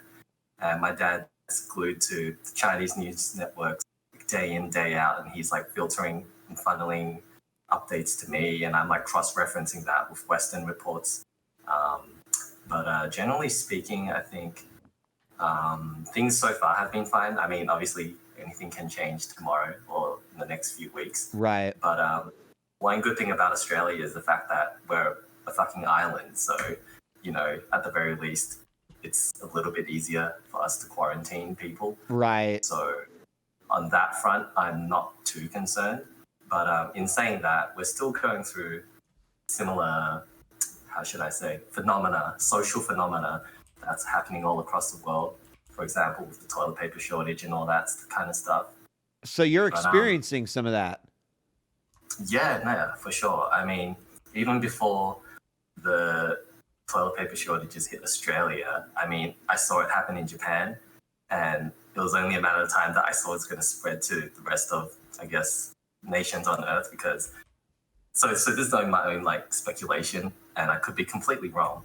But I think it kind of began in Japan first, the toilet paper panic, because It a lot did. of the people in Japan thought, that China supplied a lot of their stuff, which was false. Japan makes their own toilet paper, just like how Australia makes their own toilet paper in South Australia and all that stuff. And obviously social media, the panic spreads, and then people, go out and do that kind of stuff. And it just kind of builds up. But that's just my opinion, so it could be completely wrong. No, I mean, to your point, actually, streamer, the number one Alex, who recently moved to Japan, it was actually, I think, like a couple weeks ago, but he was like, this is so weird. Like, I've gone to 4 stores and I seriously can't find toilet paper anywhere. And that was kind of my first insight. I ended up reading more about what was happening as a result of his tweet.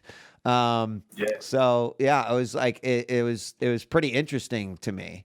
So I have to ask a question, right? As someone who's Chinese and living in Australia,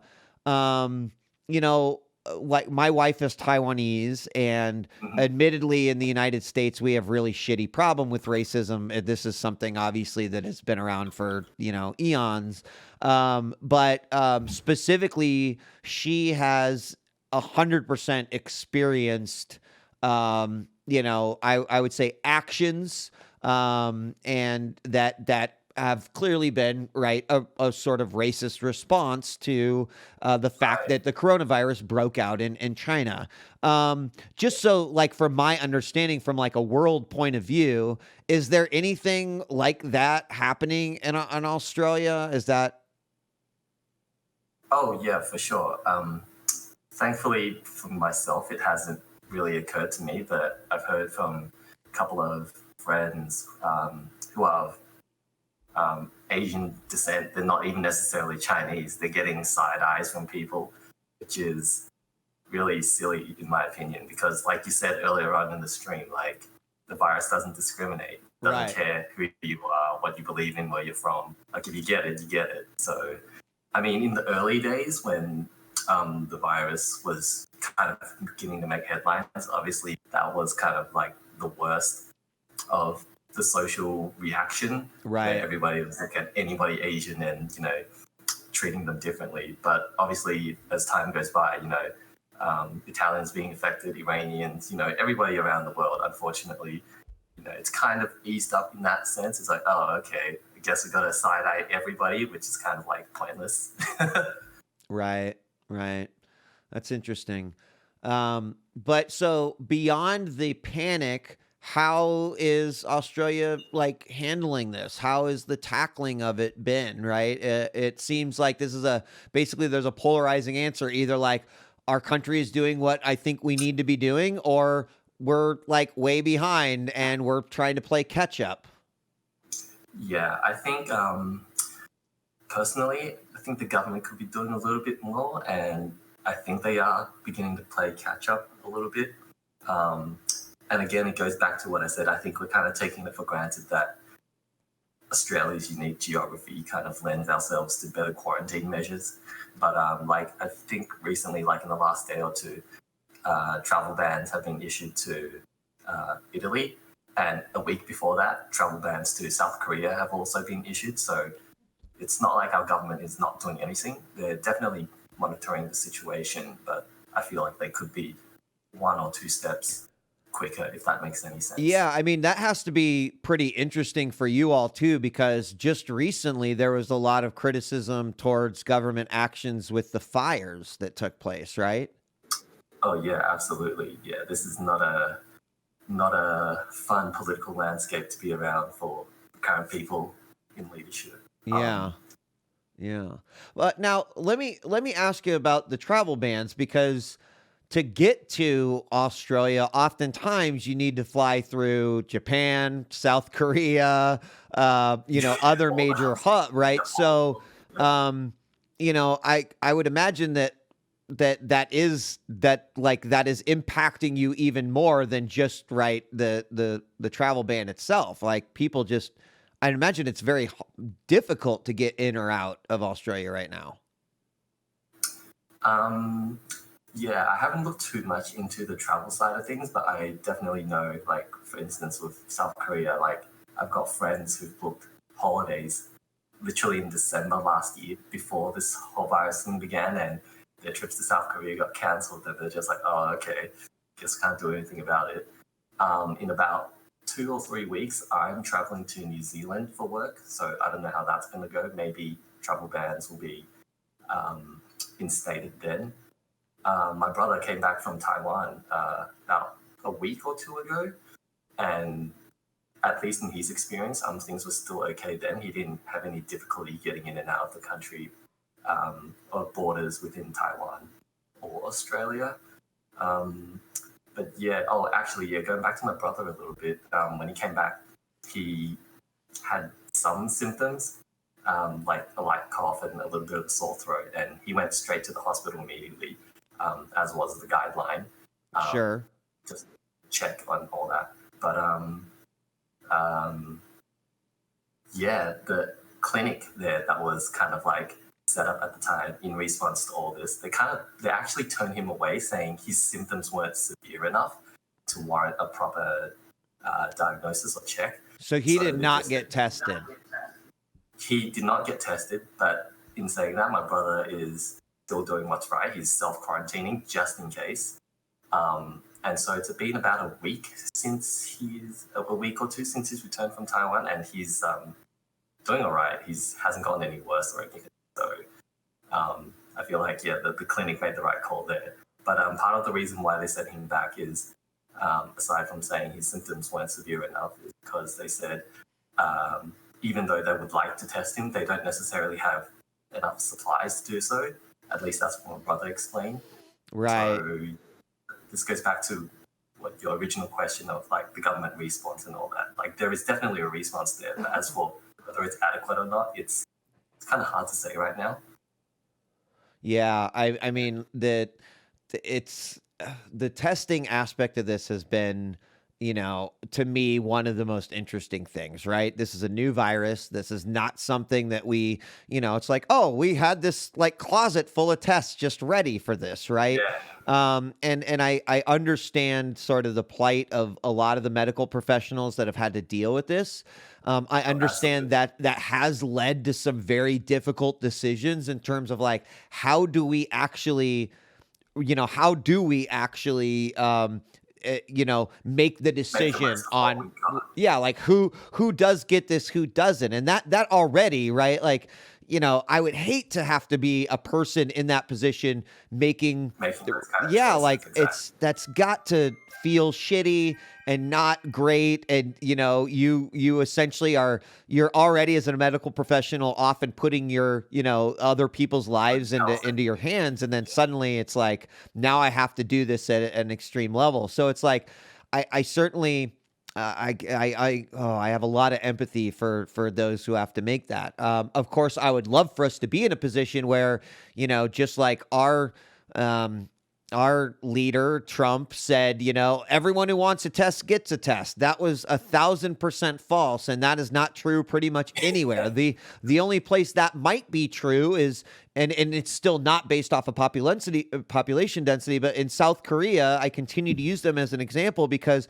I've been so impressed with how they have aggressively made that a priority, and it seems to have, done a lot of good. Yeah. Yeah. Yeah. I've got a lot of South Korean friends, and obviously they have relatives in the country who are monitoring things on their end. And the South Korea's response is swift, and it recognized the magnitude of the situation. Like they didn't fuck around. They're like, all right, quarantine Daegu, we're gonna test everybody. Hazmat suits up, everything. So almost on par with China in that sense. So, I mean, it is what it is. I just wish the rest of the world were better equipped to do the same thing. In light of all these other, although the different diseases, SARS and the avian flu and all that kind of stuff in the past. And again, I know they're different, but it's like this kind of incident can very well continue to happen in the future with a new virus or what have you. Right. Like, how can we stay this ill prepared? You know what I mean? Yeah. I mean, like sometimes, admittedly, the world has gone through, things like this in the past. Obviously, our medical capabilities and what we have accomplished in the last 100 years alone has put us, right, so far ahead of the game. But at the same time, this is right. Medicine is an ever evolving world, right? Not only because our techniques, our medicine, our practices are changing and there's improvements, but like the harsh reality is that, viruses can change too, right? New diseases can be discovered. And so, this is probably the first time since, probably the early 1900s that we've dealt with something on such a level. So much has changed in that time. Not only things like our medical practices, but also, right, like in 1918, for example, or when there was, I believe that was Spanish flu. Like we didn't have social media. We didn't necessarily have things like world news that was spread in a very short amount of time. So it's really fascinating to see how much different that is now, right? Versus and how even with all that stuff, it's still affecting us on such a grand scale. Yeah, for sure. But yeah, aside from that, in Australia, yeah, we're still monitoring the situation. We're still adjusting as new updates come to light. I mean, I myself, in regards to my work, I travel around a lot for work, interstate and a little bit of international travel. So far, it hasn't disrupted my schedule for the year. But So you're still traveling? yeah. Really? Actually, tomorrow I'm gonna drive interstate for business. Oh, I And, mean, yeah, like I said earlier, about a month later, I'll be traveling to New Zealand. So I'm thankful that right now my schedule hasn't been affected because, I mean, as a lot of people in chat have mentioned earlier tonight, the biggest impact I foresee is going to be economic more than anything else. So it hasn't affected me economically just yet. Fingers crossed, touch wood. But it's funny because earlier in the year, I was planning to go to the US for business as well, but I put those plans back on the back burner because I didn't want to bite off more than I can chew. This was before all the virus thing happened. So now that I think about it, it was kind of like a blessing in disguise that I'm not traveling to the US because last I heard, and correct me if I'm wrong, the US has placed travel bans for essentially most people that aren't local US domestic residents or citizens. Is that correct? Or something like that? so we have no, as far as I know, in the U.S., we have some flight restrictions to outbreak countries.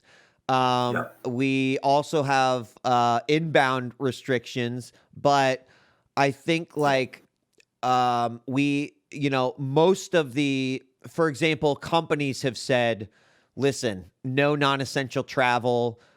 We don't want employees traveling, but we don't have anything. We don't have anything sort of government issued, and I think the reason for that is that when that happens, right, that is obviously going to have an enormous effect on.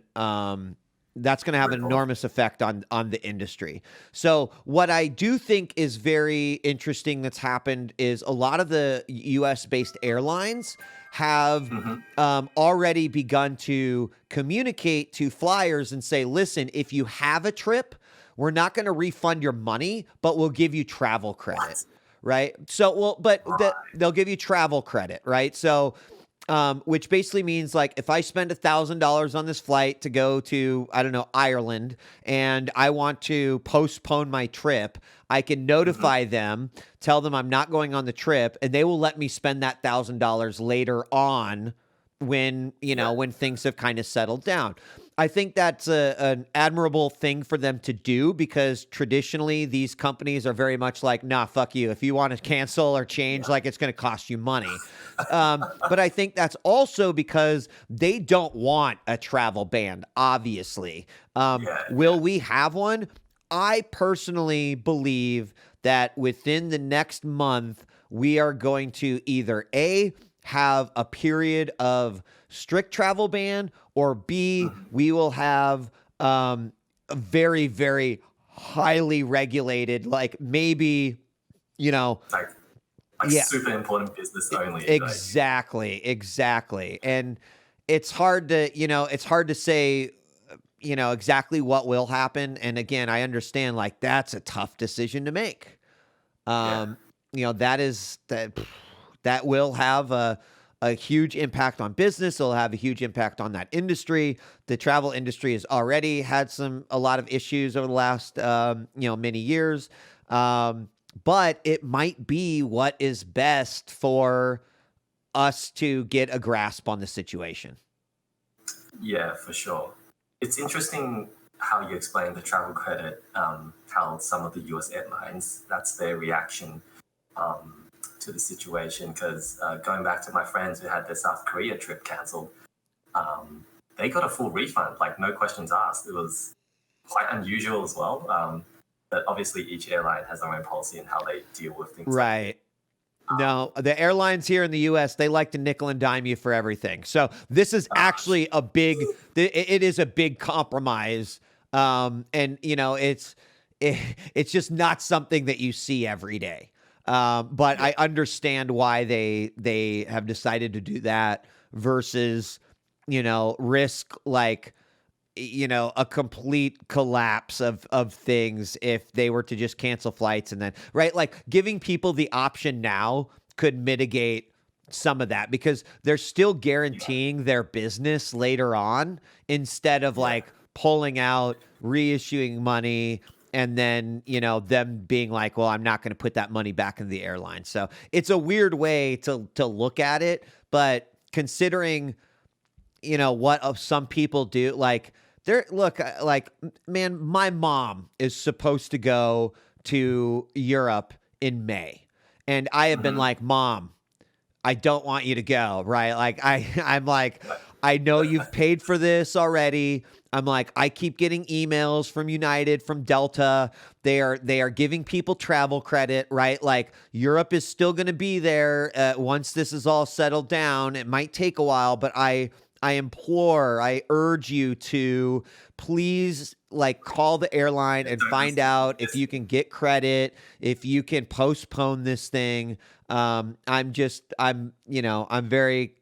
obviously concerned for my mom, who's, obviously older and in the demographic of individuals that this could have a very devastating effect on. So, if you do have those travel plans, look into it, right? I think that it's worth it, right? I mean, we were supposed to take a cruise this summer, and by the end of February, I was like, that ain't happening. I'm like, I don't care. We've had 2 ships now. We're not doing it. The cruise lines will still be there later on. In fact, cruise prices might go down after all of this because cruises have been, they've been hit with the red mark. So, yeah, very interesting. I mean, the flight deals that I see online right now are like ridiculous because they're hit so hard by the virus. Like, low. I saw return airfares to Japan for like less than $300 AUD, which is even less USD. Right. It's crazy. Like, I mean, speaking of Japan, do you think? I know it's a little bit of a tangent. But do you think they're gonna cancel the Olympics at this rate? It's wild, right? This is a tough one. I think they should, but I have a feeling that because of the amount of money, resources, etc., that have put into it, I think they might do what they have proposed, which is that it still goes on, but what they end up doing is they end up doing it without fans, end up doing it without spectators, which would be weird to begin with. And but I think like it's probably more likely they do something like that. It would be devastating to, Japan's economy. Regardless of what is going to happen, this is going to be a problem. Maybe it will be a postponement, but that still doesn't, right? People have been making plans for the Olympics for, a few years now, right? Ever since they won the bid. So how does that get handled, right? No one wins in this situation, regardless of what the outcome is. Yeah, absolutely. Yeah. I mean, speaking of cancelled events, GDC got cancelled recently. Yes. And I think earlier on, when you started the stream, you were mentioning, E3 maybe. Yeah. So actually, we did a little poll, and E3 isn't officially canceled yet, but there's a lot of, I would say, industry insiders who I feel like, this is going to be the outcome. And so we did a poll earlier that was, does E3 survive after this cancellation? Meaning that, given the state of E3 already, will it continue? So right now we have about 50% of the people saying no, that E3 won't survive. And then about 30% saying, I'm unsure, so let's see what they do in 2020. And then the lower half, which is about 20%, saying they'll survive, they'll figure out a way to do it on. But I think this is going to be a question that we're going to ask for a lot of the events that might be canceling. I do think that this will send some ripples out that will affect gaming and other industries in a very interesting and incredible way. But until we hear the official word, E3 is speculated to be canceled, and I would expect that we're going to have more and more and more events canceling. We've had many here. Ultra Music Festival has been canceled. They didn't cancel the LA Marathon that happened this past weekend, which is a little weird.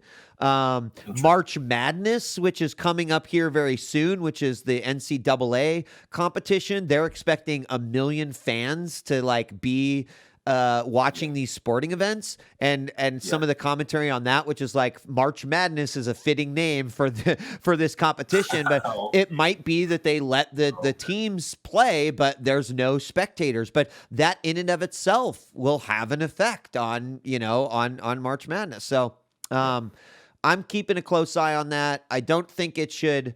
I think people at this point should expect it and not be surprised when things get canceled. And if you have something in the next few months, I would urge you to look into that, to do the research, to find out, if you think it might get canceled, make decisions and try to make plans now so you don't find yourself out of money for a hotel, a flight, whatever.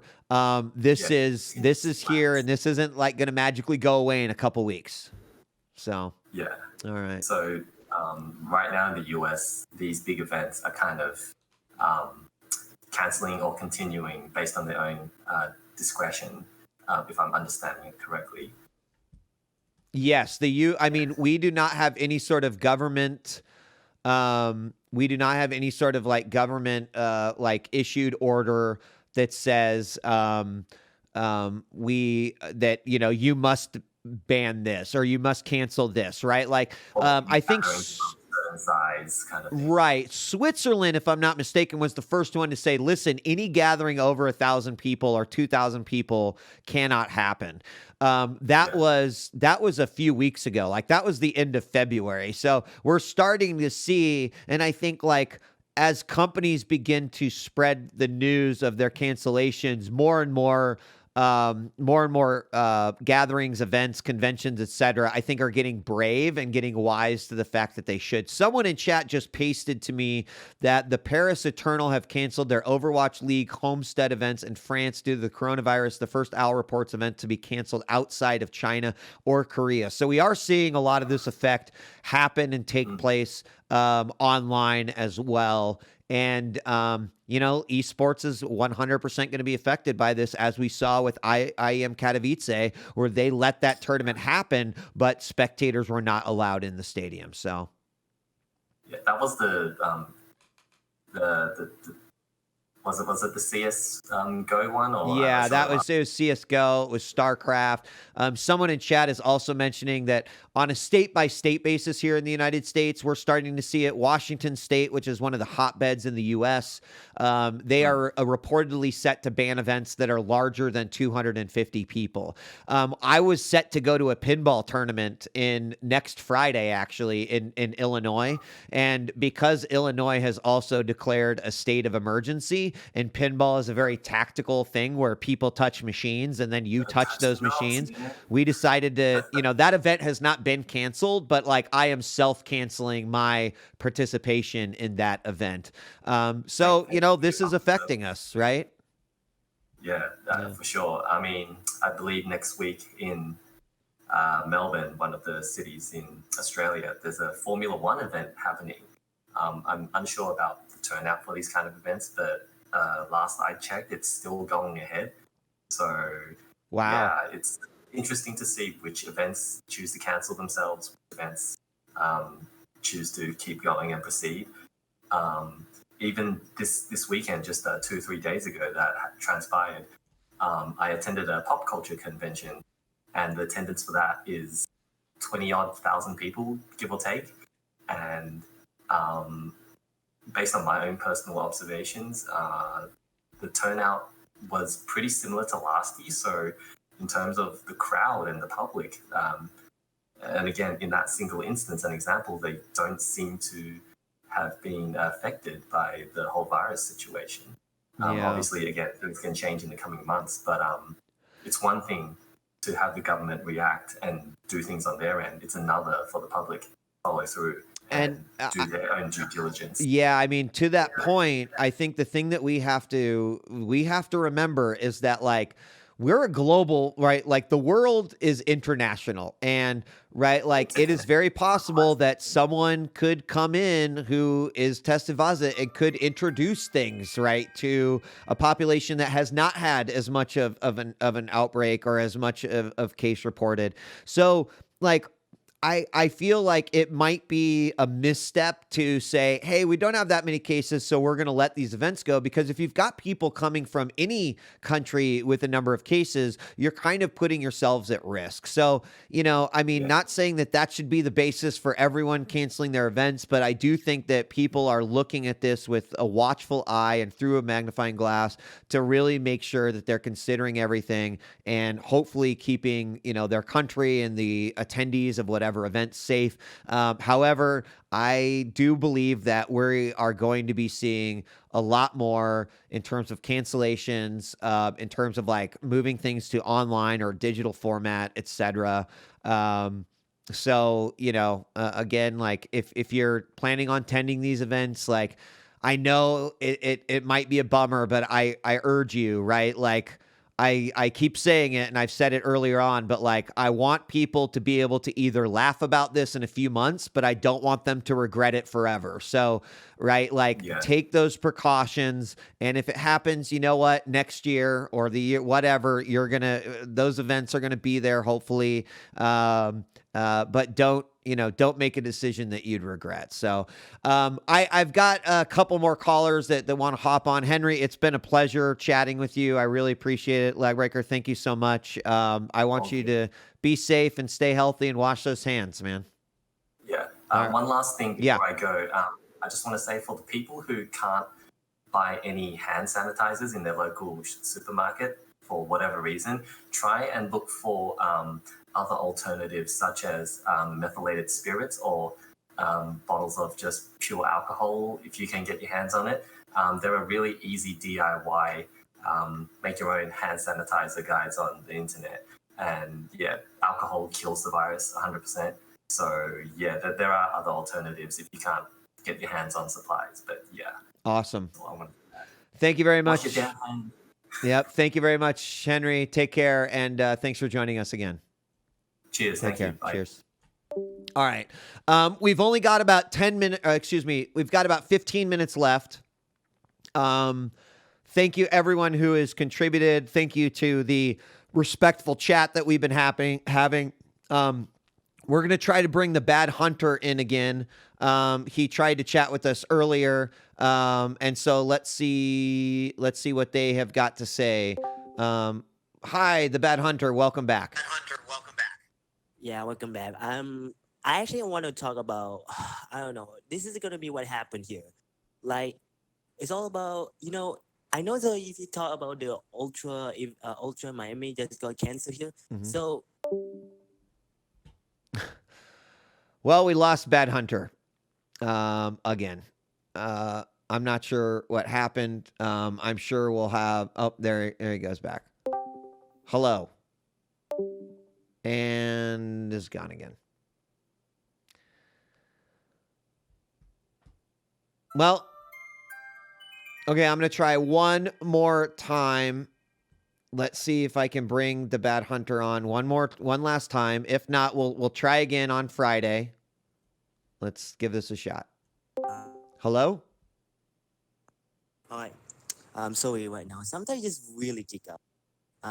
Hello, djWHEAT. Welcome back. Yeah. Actually, I want to talk about. I'm gonna talk about the Tomorrowland. Like, I'm actually really kind of afraid here. Like, Tomorrowland is gonna start this summer. Like, I don't know. It's just so weird. Like, everyone like from all around the world has going to meet something for the best EDM artists like Martin Garrix, some other stuff.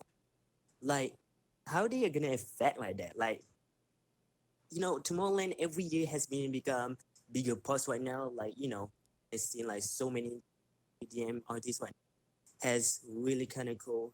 But I feel like Tomorrowland, I don't know what gonna ending right now. They're actually gonna be cancel a lot event. Probably you know what happened here. So can you guess it here? Here, I'm gonna just mute here a little bit. So yeah, I think so Tomorrowland is actually one of the events that I was looking at because it is a large gather. So for those that don't know, Tomorrowland is a giant EDM giant EDM conference, or not conference, but it is supposed to be from July 17th till July 26th. It takes place in Belgium. And as the Bad Hunter was saying, it is a place where EDM artists are discovered, where people go to like watch their favorite EDM fans. And unfortunately, I do think that Tomorrowland will likely get canceled. Now, July might seem really far away, right? Like this is about 4 months away. However, I think like that is the hardest period of time to imagine, right? Because we don't know if in 2 months, if things are going to be better. We don't necessarily know if in 3 months things are going to settle down, right? We don't know what the ongoing repercussions and effects that we're going to experience as a result of these things. So I think Tomorrowland specifically sits in a really interesting time frame where it's like, well, maybe it's far enough out that things would be under control so that we could do it. But what if the scenario is that like it's still so close, or it's still close enough to the spreading of things that it could reinvigorate another spread, right? So it's really like it's hard to say whether Tomorrowland will actually get canceled. I don't want events to get canceled, believe you me, but I understand why people are canceling events. I think that if Tomorrowland will likely I guarantee you they're evaluating the situation, they're taking a look at things, and they're probably trying to give themselves enough time to make an intelligent decision while also being able to give people who would attend the opportunity to recoup planes, hotels, etc. So I really don't want to see things like that canceled, but we also have to be honest with ourselves. Like an EDM concert or any music festival for that matter, look at this one picture right here as I just, bring this up. That is a lot of people being very close to one another, sweating and spitting, and right, like the coronavirus is looking at this and going like, yes, I want to be there because I want to spread. So it's a hard pill to potentially swallow, but I do think that if things get worse, Tomorrowland could potentially be canceled. So that's kind of what I think about it. It looks like I've lost the Bad Hunter again. Let me bring him back on so he can respond to that real quick. And then, sorry, did you get that? Did you want to respond? Sorry, dude. I just literally just kicked out, disconnected. All right. So I want to talk about what happened here. So this one from Dancing Astronaut website. They say early this week, Tomorrowland Winter was cancelled as a result of fear regarding disputed coronavirus. So they say Tomorrowland Winter was not only victim because they also have they actually canceled it, and they also will be going to have a ticket holder. We see discount like 20. So this is from Dancing Astronaut website. Like I saw on the news, and it was literally freak out. Sorry, it was what? It's from Dancing Astronaut website. They say Tomorrowland Winter ticket holder, Tomorrowland Winter, which is actually they got canceled. So they got will receive discount ticket like 2020. Got it. I actually got it. So if you talk about like from fans here, like I literally say yes for me, because from like if you touch like hey, like if you're like example like one person, like if you touch a person from other person, like if you dancing for anywhere else, like some one people, which is actually they can touch, they can affect you on like from the All right. Well, unfortunately, Bad Hunter, we keep having connection issues, so I apologize. I'm going to take one more call here. I'm going to bring Trio on. We're not going to be able to get to everyone. The Bad Hunter, I apologize. I know you've been having connection issues, but I need to wrap up in about 10 minutes. Hopefully you can come back on Friday and we can talk a little bit more about this. I apologize that you're having connection issues, but I want to make sure that the call continues on. So I'm going to move on to the next caller. Don't worry, Bad Hunter. We're going to keep talking about this, but today I'm going to move on. Okay. So let me bring Trio on. Trio, hello. Welcome to the show. How are you doing?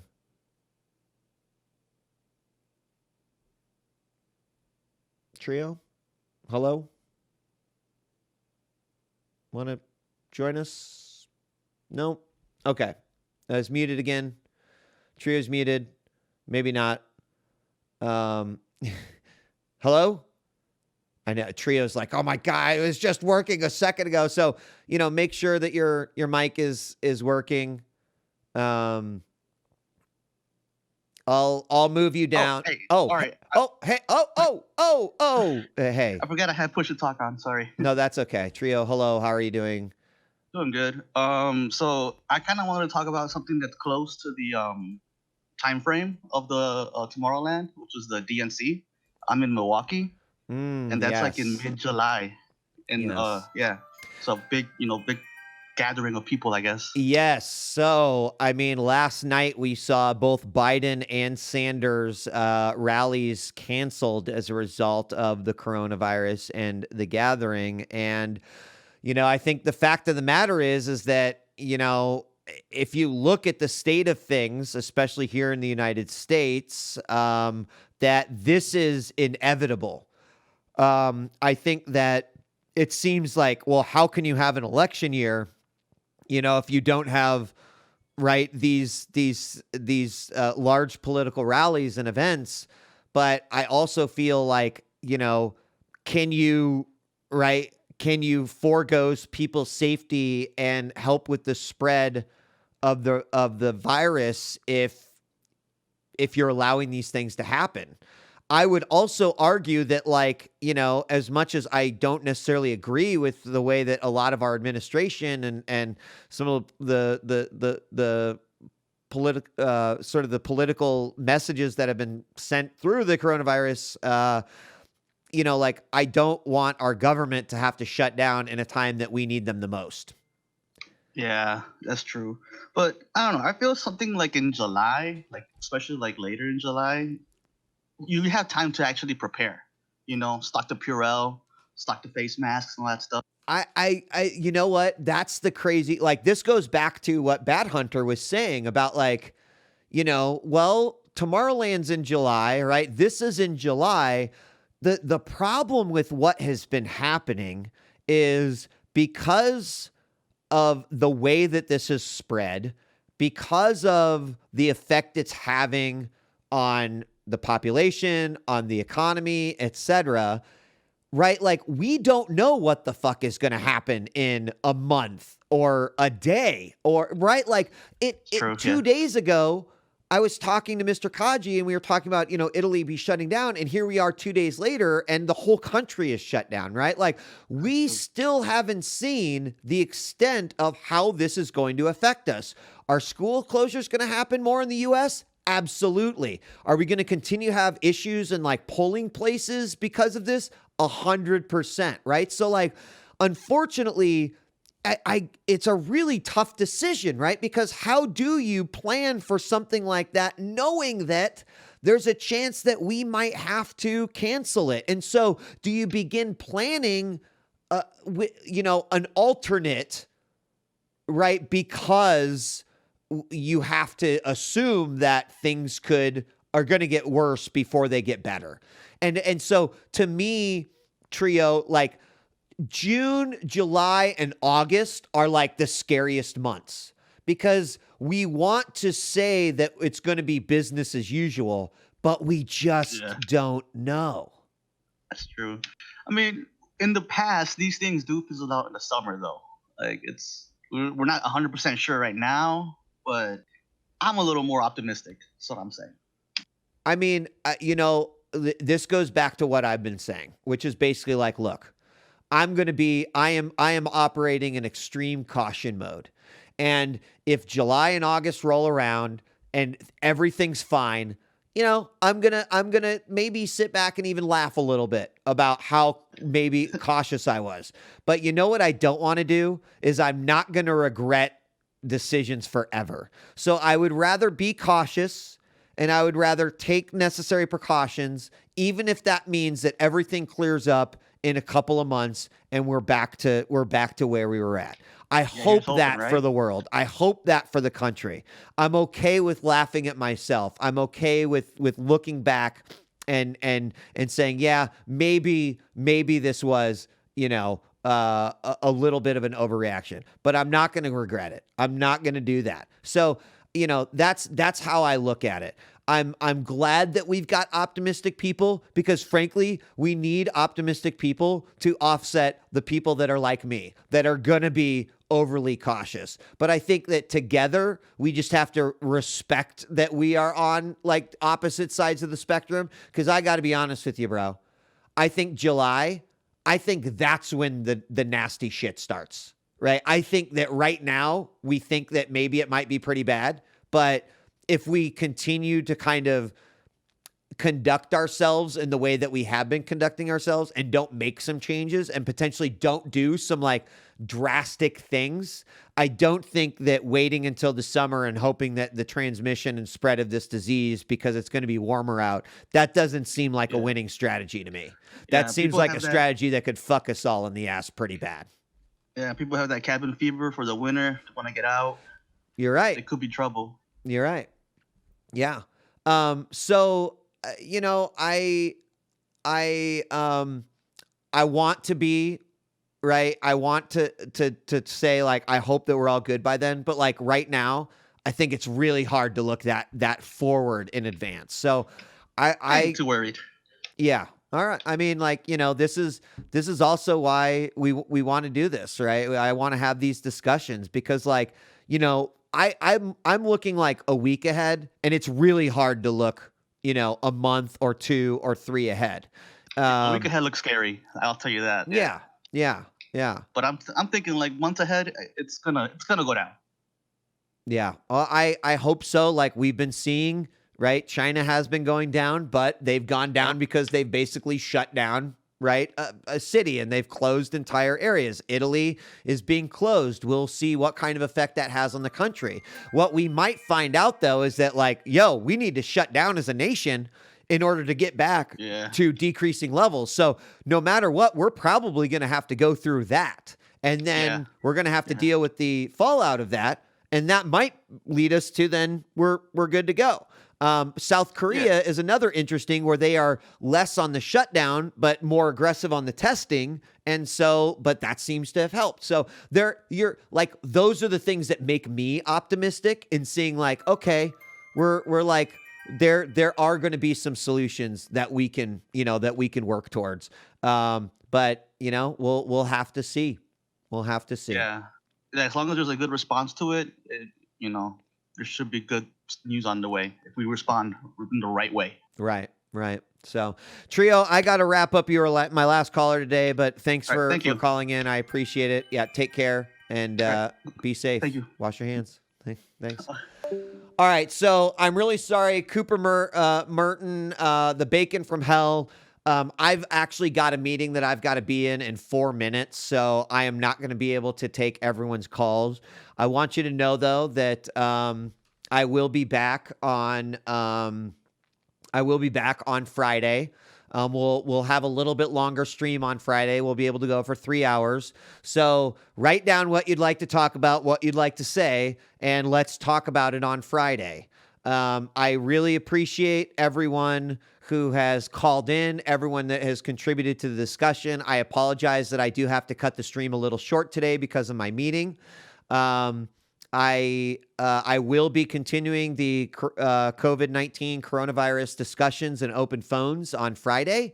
In fact, I don't know that I'm going to do it tomorrow. We're gonna stick to our normal schedule this week, depending on how things go. More people have been wanting to talk about it and share their experiences, and I think that's important. Like, it was nice to hear from Trio, right? Someone, right? I don't want this to be a fear-mongering type situation. I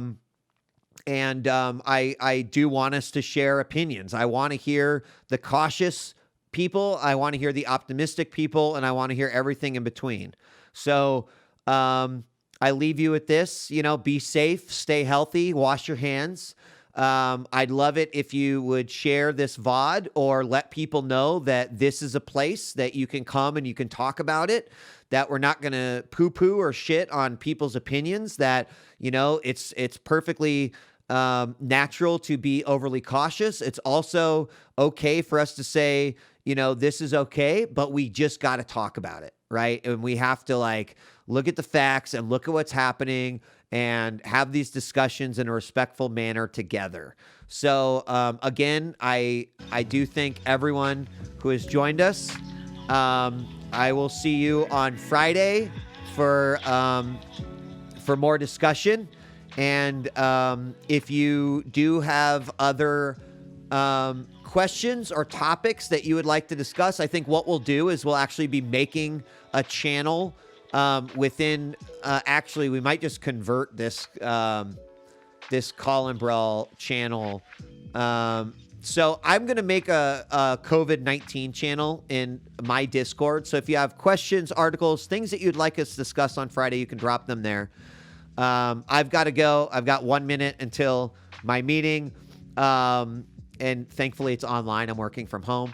So again, thank you so much for joining us. Be safe, be healthy, be respectful. Whether you're optimistic or you're cautious, we're all in this together. Stay united. And I'm going to see you next time. I love you all. Wash your hands. We'll see you Friday. Peace.